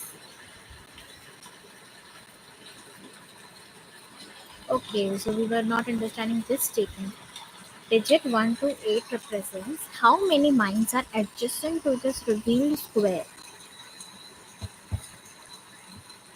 So if the value is 1, that means there is a mine adjacent to here, a single mine. And if the digit value is 2, that means there are 2 mines here. So let's see with the game. So here there are 2 mines. So don't click on these. Here there is one mine. Here there is a possibility of a mine again. Here also there is. So don't touch this. Don't touch any of these. Okay, let's see if the diagonal is possible for a mine.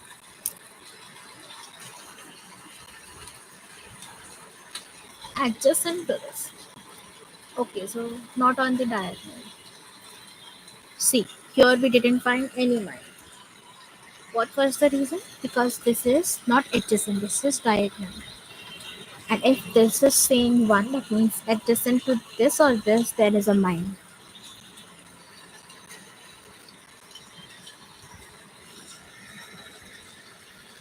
Now let's see the second part of the question. You are also given an integer array. Click where click equals to click R and C represent the next click position among all the unrevealed squares, whether they're empty or they're unrevealed. We have to return the board after revealing this position according to the following rule. If a mine name is revealed, then the game is over. We should change this to X.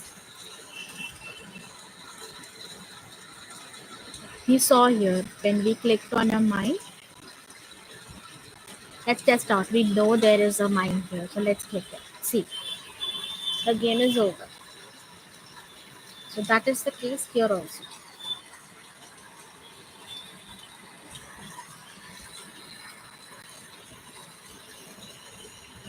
So if an empty square E with no axis and mines is revealed, then change it to a revealed blank of all its adjacent unrevealed square should be uh, revealed recursively. That means instantly.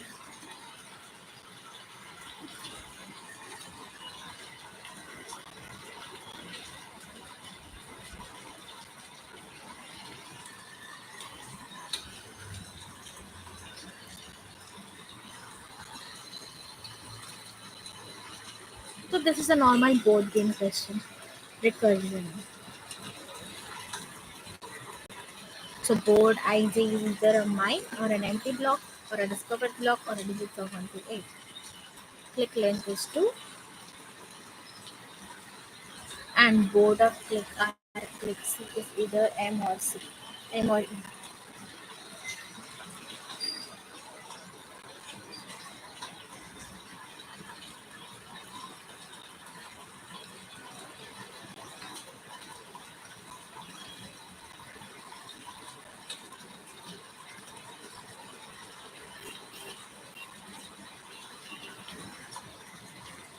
Think on the question for 2-3 minutes and then we would solve it and also dry run the question because dry running is very essential.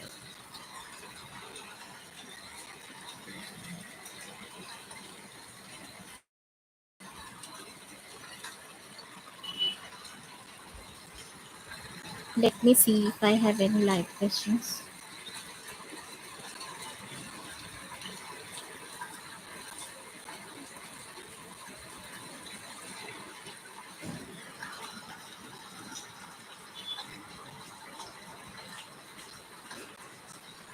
Okay, so I have a question.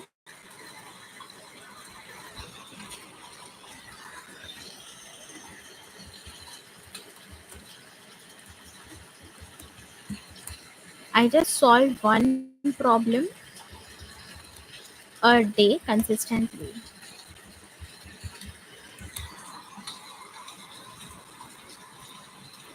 So I'm solving one problem a day since around April. So now it's July. It has been around 3 months. Yeah.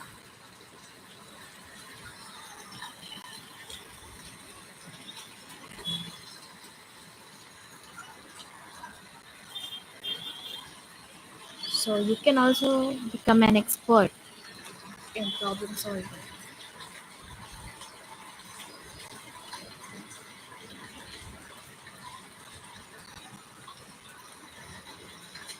Okay.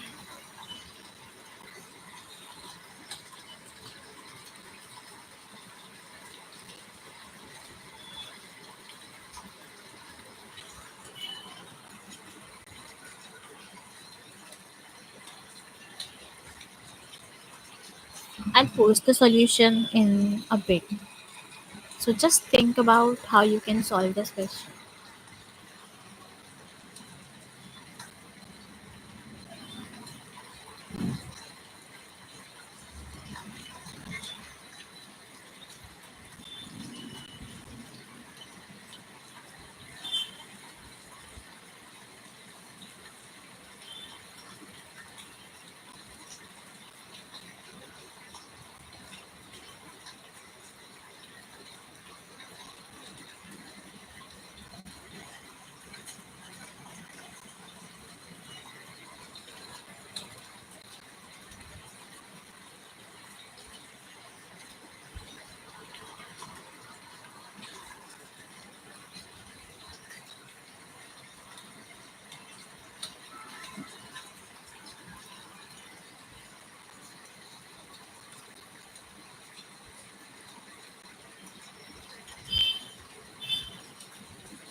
Okay, Said has a question. The thing is, I'm not getting the first step of solving the question. I have to go peek in the answer, and only then I could solve it. Your problem is not sitting down and trying to think of possible ways to solve. You can take time at first. You don't need to come up with a solution immediately. Just sit with the problem for 15 minutes, 20 minutes, half an hour, and then you can see the hints to solve this problem. Don't go directly towards a solution. Otherwise, you just see the solution and then copy paste it. Don't do that. You can just see the hint or the title, or in the solutions tab, I would show you an example. Here, suppose you're not getting anything even after brainstorming for half an hour, not just starting a timer and wasting time for half an hour. After you saw these examples, did a dry run on them like I did on Excalibur for one of the problems. If you didn't get anything in 30 minutes and there is no hint, see, there is no leetcode hint given for this problem, then you can go to solutions and just see the title. Don't click on the solution. Just see the title, what they are using. Recursive magic. So now you got a hint that this problem can be solved using recursion, DFS. So now go towards that direction. Think of what the inputs are, what the output you have to give, and how you can approach the problem using DFS to get the required output. And then brainstorm for another half an hour. Write the code, whatever you're thinking of. Whatever DFS approach you thought of, or DFS approach, write the code of that. It doesn't matter if it gets wrong or not all the test cases are passing. Just write whatever you thought of, run the code, and see what test cases are passing. If some would not pass, you would get here in these submission tag, that these test cases are passing, and they would give you an example of a test case which is not passing. Then you can copy that example, do a dry run of that example, and see whether you're able to see if there is a mistake in your approach or something. Use that example to dry run. There is an edge case hidden, might be you would have missed it. So sorry, that is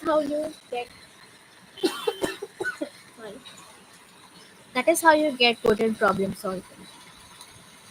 It will take time at first. You would not be able to solve any question for the first 30 minutes. But if you get gradually see a hint and then try again, do dry runs of so many questions like I did. See, even now I do dry runs for some questions which I find difficult or hard problems. This was the graph problem I was solving. So I did dry runs. That is how you approach the problem. See, it's filled with dry runs. I have a copy, like a notebook. First, I used to write these dry runs in a notebook. So, if you have a notebook and pen, you can do that from there.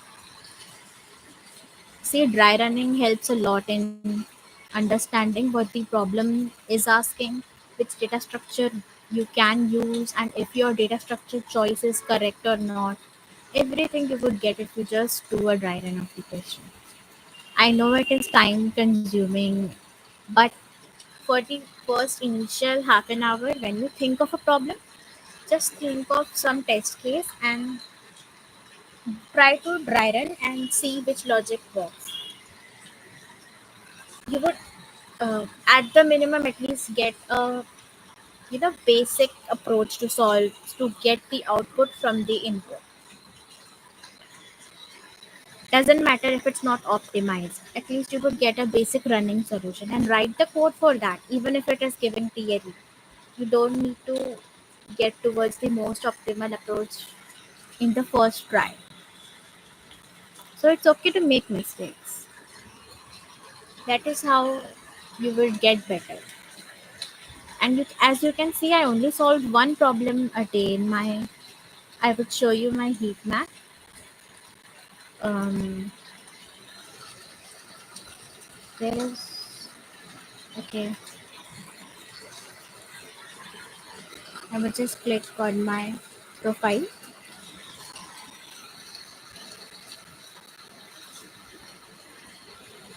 See,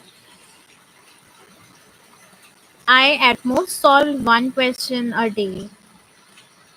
One submission, two submission, three submission. These were the wrong submissions. I have done three submissions here, so I got 1 to 3 early submissions. I used to solve one or maximum two problems a day, but I was consistent and I was giving time. I was solving that one problem, taking my time, like 1 hour, 30 minutes. I used to take time.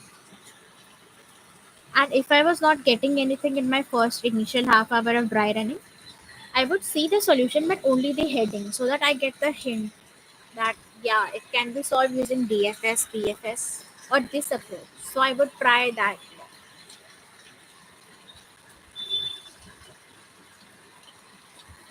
Okay, DSA patterns.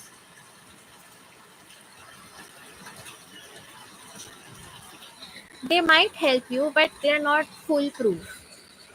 Like if you are in a hurry, like you said that you only have 3 months to get better in problem solving, then also I would suggest you to not just mug up those DSA patterns.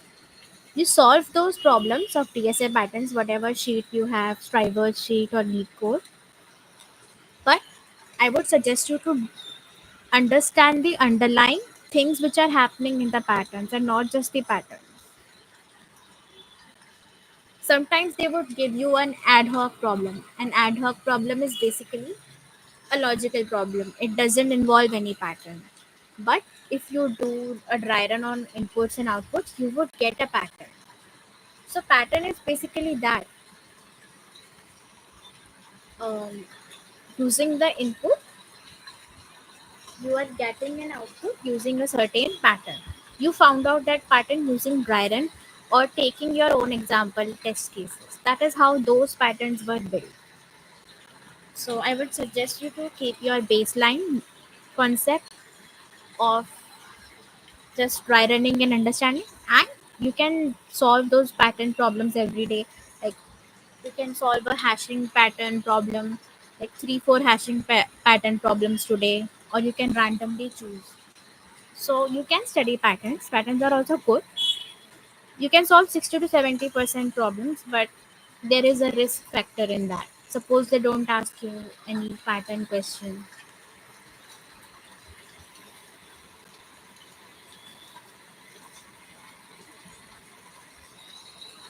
Okay, so you're starting completely from zero and you have only idea of basic data structures and not trees.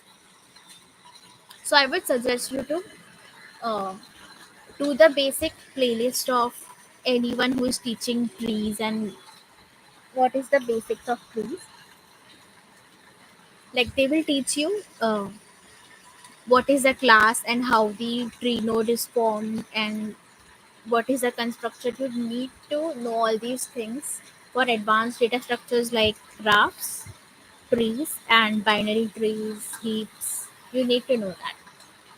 So it is a 1 hour session, or you can read any blog article also on that topic. You just type whatever data structure you need. You can read an article if you want to do it quickly. Like you don't have time right now, right? You only have 3 months. So I would suggest you to read. And I know reading is boring sometimes, but if you have that motivation, you can do it. You only have 3 months, so I would suggest you to read any article on that topic. Like read an article on trees and understand whatever language you're using. Are you using Python to solve DSA questions or any other language?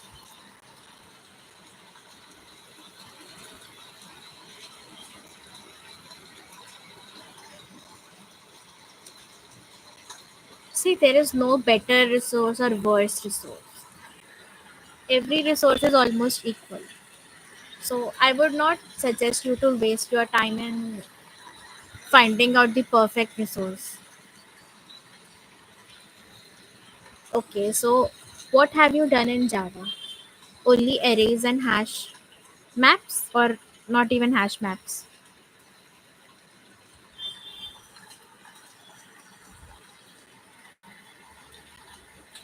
Java, you can find ample of resources. There is no shortage of resources.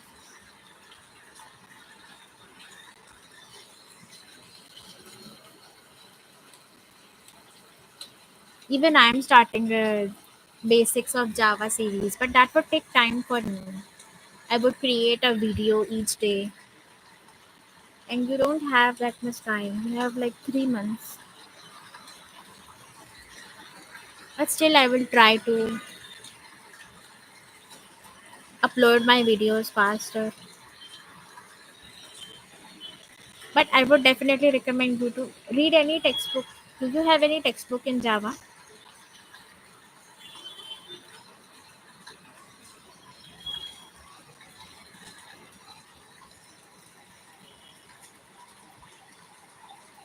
The Cracking the Coding interview, the book. It is also solved in Java, I think. You can study from there. Do you know about the book, Cracking the Coding Interview?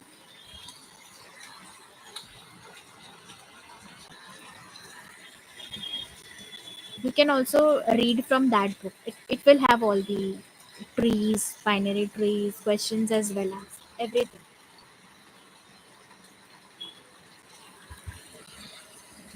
And I am starting my Java series, so I'll try to complete it in 2 months.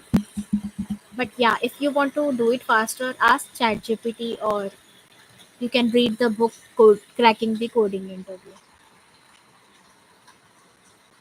Actually, language doesn't matter because in DSA we only use those if else conditions and while loops and basic things, and the basic graph formation, hash map, and so I don't think language matters. And Java and Python are very similar logically, only the syntax is different.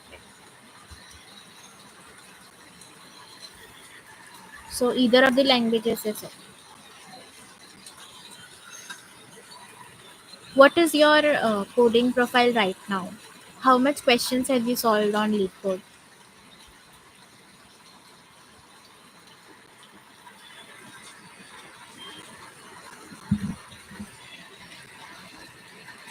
Yeah, do Cracking the Coding interview. It will have everything covered.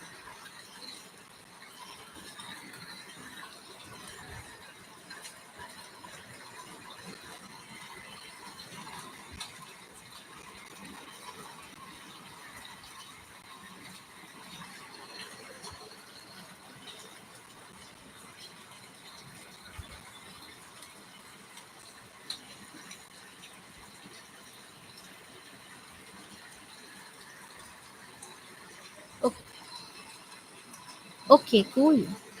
So you have solved 48 questions.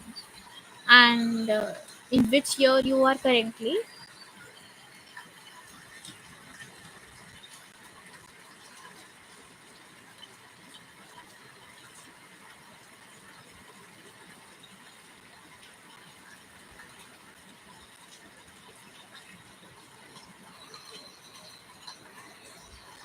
Do you know about Striver sheet?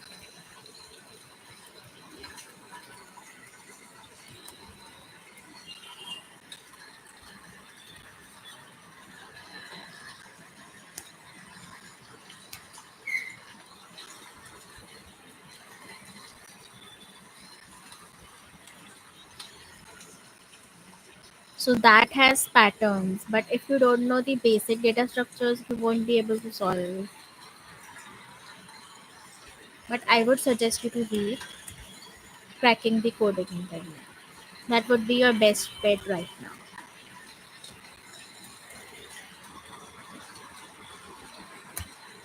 And later on, if you have some time, You can also do the 189 something questions strivers sheet.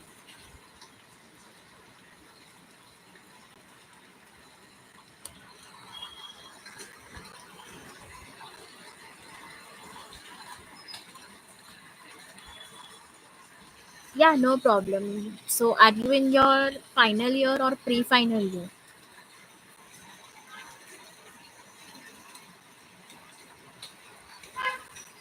Okay, okay. So, like, do you have any interviews upcoming? Like, is the Amazon process going on for you?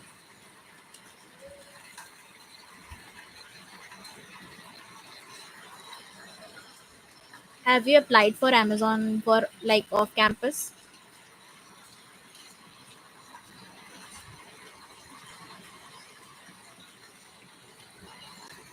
Okay, cool. So, was it like during this week?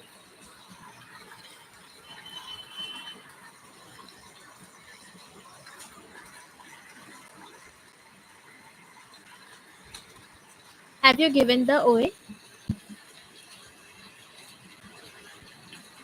So, they want you to come at Amazon. See, you can join my live streams daily. I'm gonna solve these problems daily. Yeah, at Amazon, you need to do good in DSA.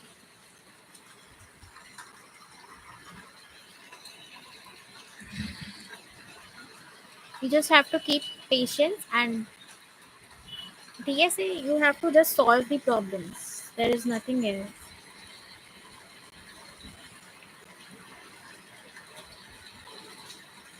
So I will do these live streams daily.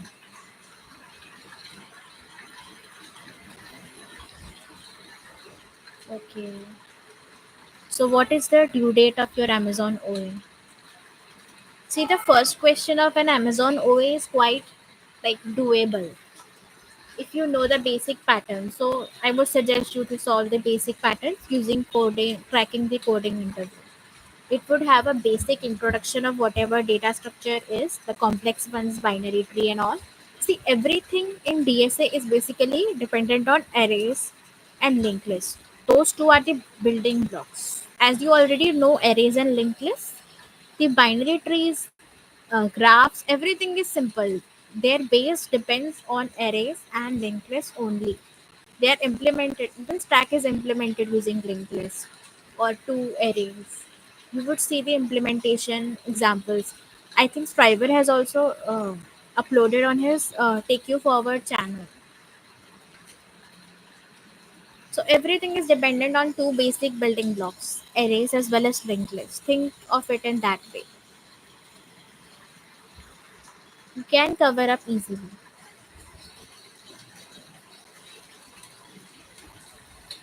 So you can solve the first TSA question like this, and for second, you need to pass only some test cases. If you pass 4 5 test cases, at least try to solve them. See, you already cleared the Amazon what intern the OA question, so this might not be that difficult for you. You only failed in the interview part, right? Because in the interview they ask you patterns as well as some new questions, and you might have only done some patterns.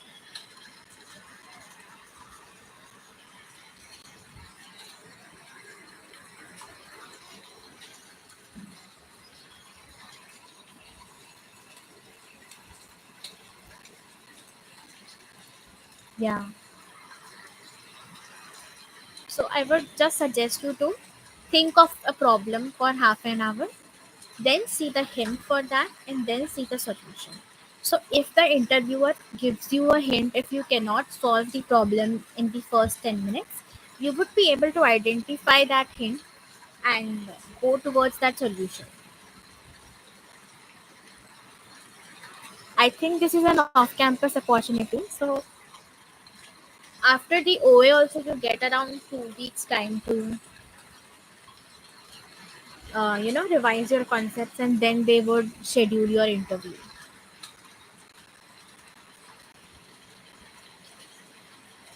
The only thing is that you have to study for some hours, like dedicate 6 to 7 hours daily at least. But see, the reward is an Amazon job, which I definitely know you need the job. So that motivation is enough. And you can join my stream. I would stream daily, so that can also help you.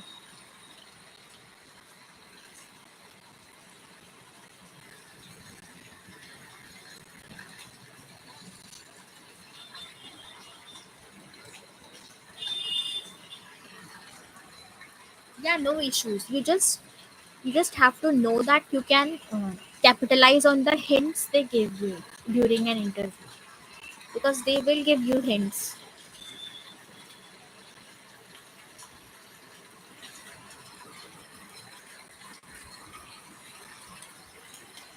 So I would suggest you to not panic.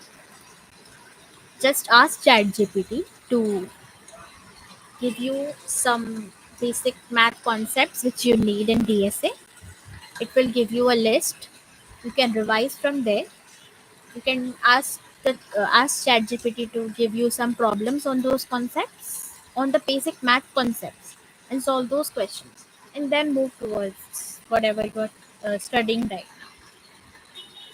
So use ChatGPT as your tutor. Ask him questions. Ask some revision concepts on maths or whatever concepts you forgot.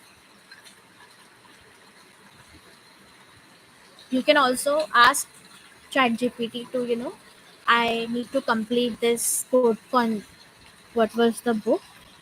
Cracking the coding interview book in this days. How should I plan my study? So it would give you a roadmap.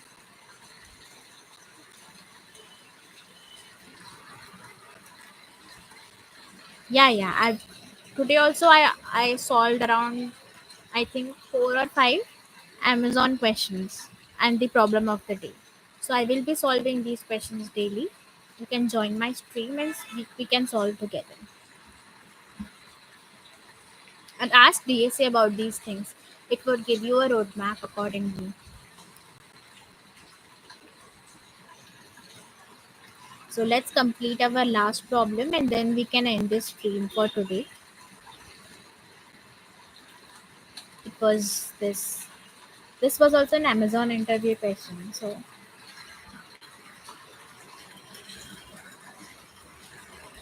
what was it? Okay, I forgot. Minesweeper.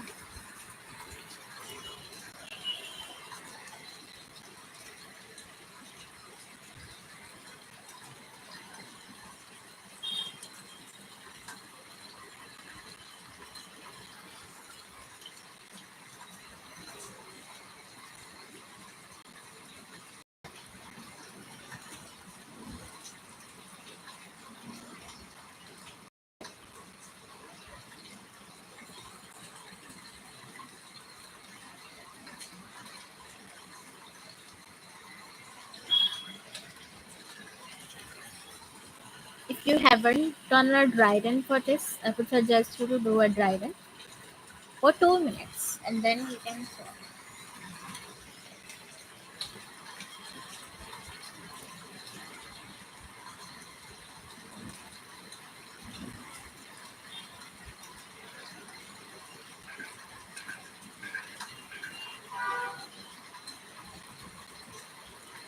See, Amazon loves trees, graphs, and DP problems. So it would definitely ask you heaps also. So you need to do advanced data structures.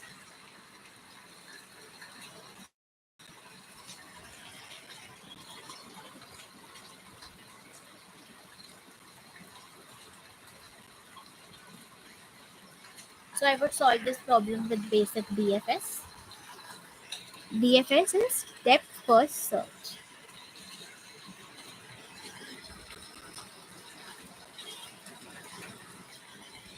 So let's get the board dimensions first.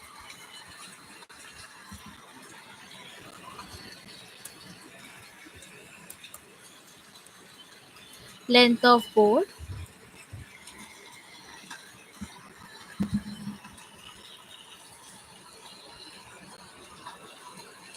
comma length of board of 0. So these are the x and y dimensions for our board.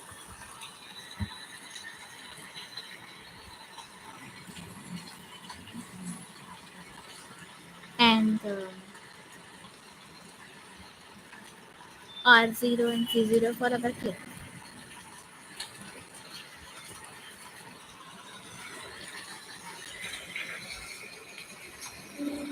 Now first step is step 1.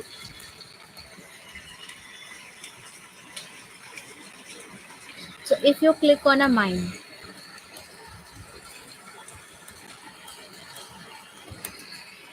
which is x, you're done, game over. So you would check that condition. If board of R0,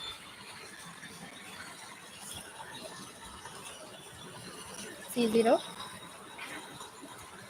is equal to M, which is a mine, I would substitute that value to an x, just given in this problem statement.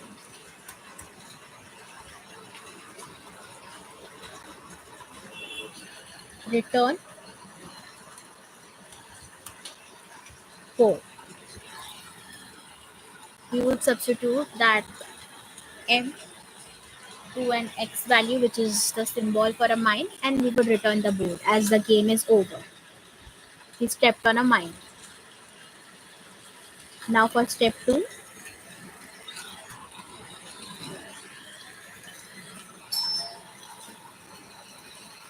8 directions around the cell.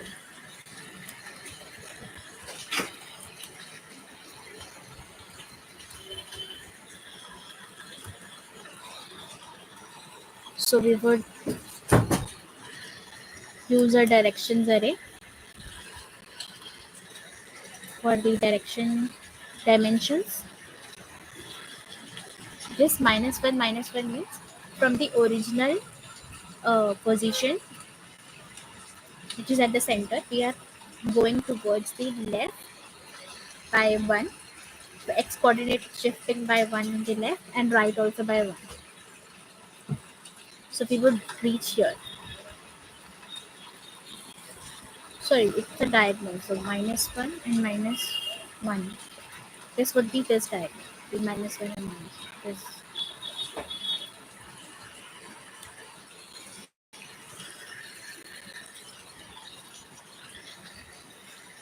So like this for all the 8 directions. -1, 0 would be going in the left from the center. And 1, 0 would be going in the right from the center. So let's write down these directions.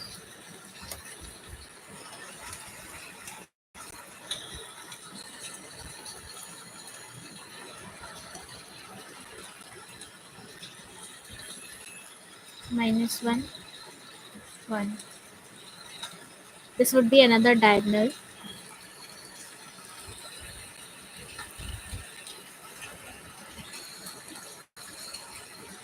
This is downwards. This 0, 1 is upwards. 1, -1 is again a diagonal. 1, 0 is going in the right direction. And 1, 1 is again a diagonal. So these are our 8 directions. 1, 2, 3, 4, 5, 6, 7, 8.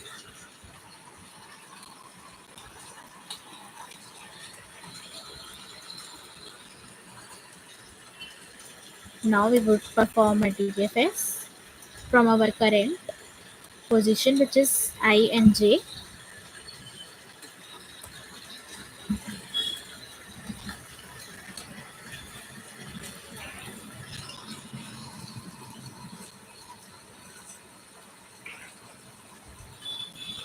count edges in mind now.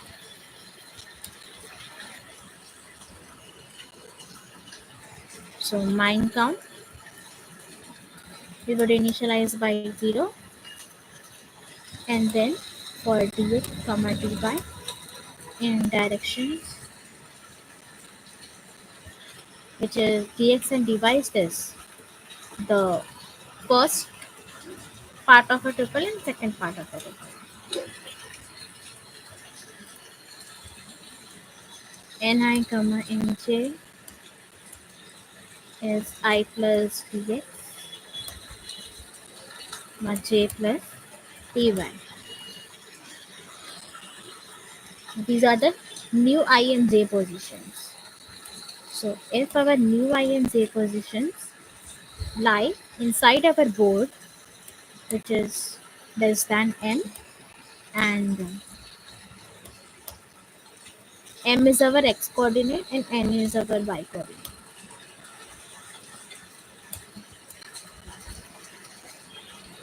If they lie inside the board and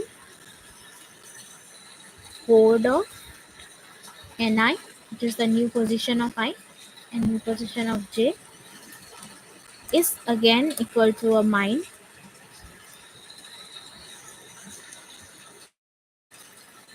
we would increment our mine count by 1.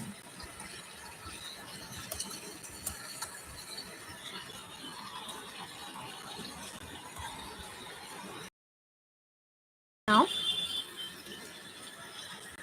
if there are mines around,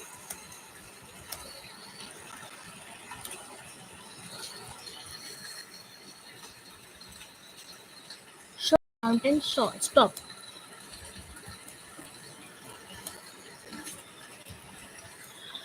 That is what is asked in the problem statement. So if mine count is greater than 0, board of ij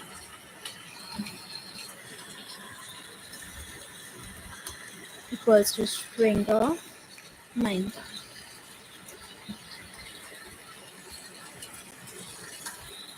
Return.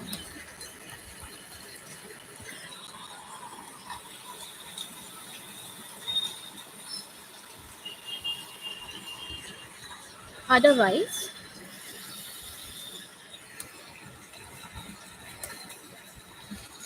mark the blocks as blank because there is no mine here.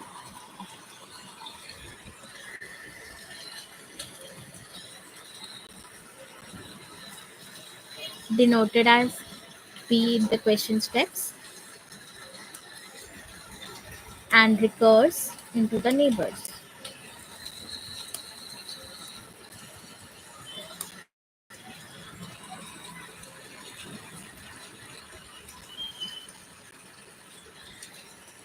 Board of ij equals to B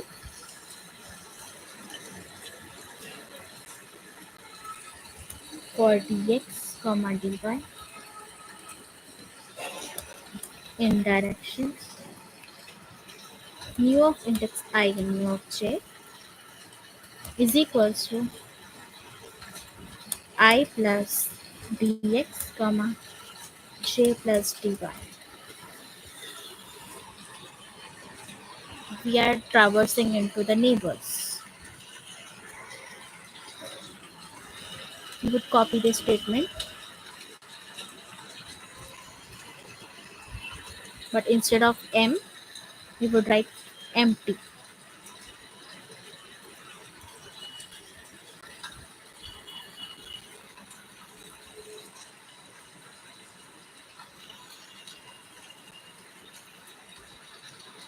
We would do a recursion on them.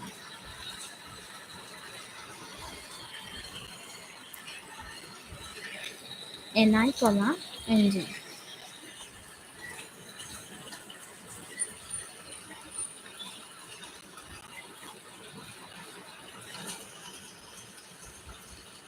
Now ultimately we would start the reveal by going from the initial position. Start the review.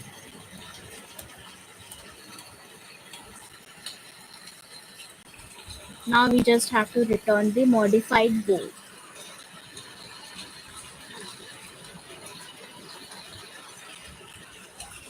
So let's try to run this.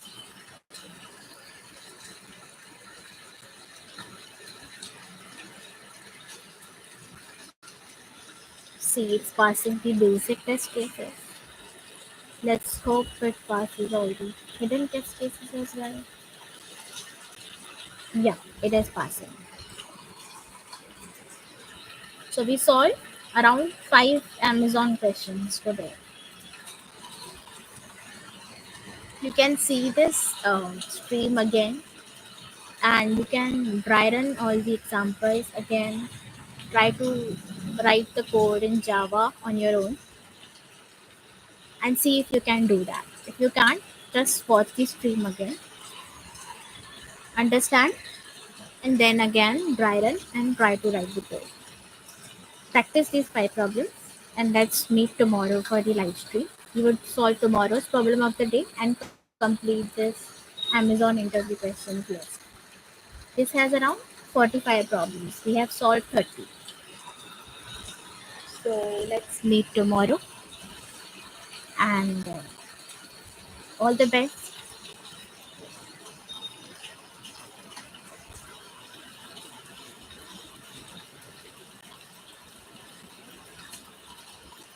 Yes, every day I'll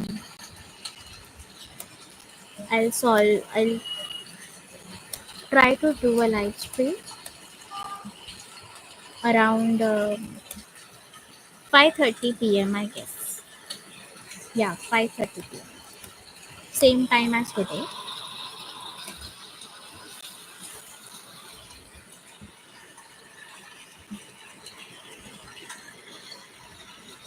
Yeah, that would be great if you brush up all your basic concepts and come tomorrow. So you would be able to solve with me tomorrow.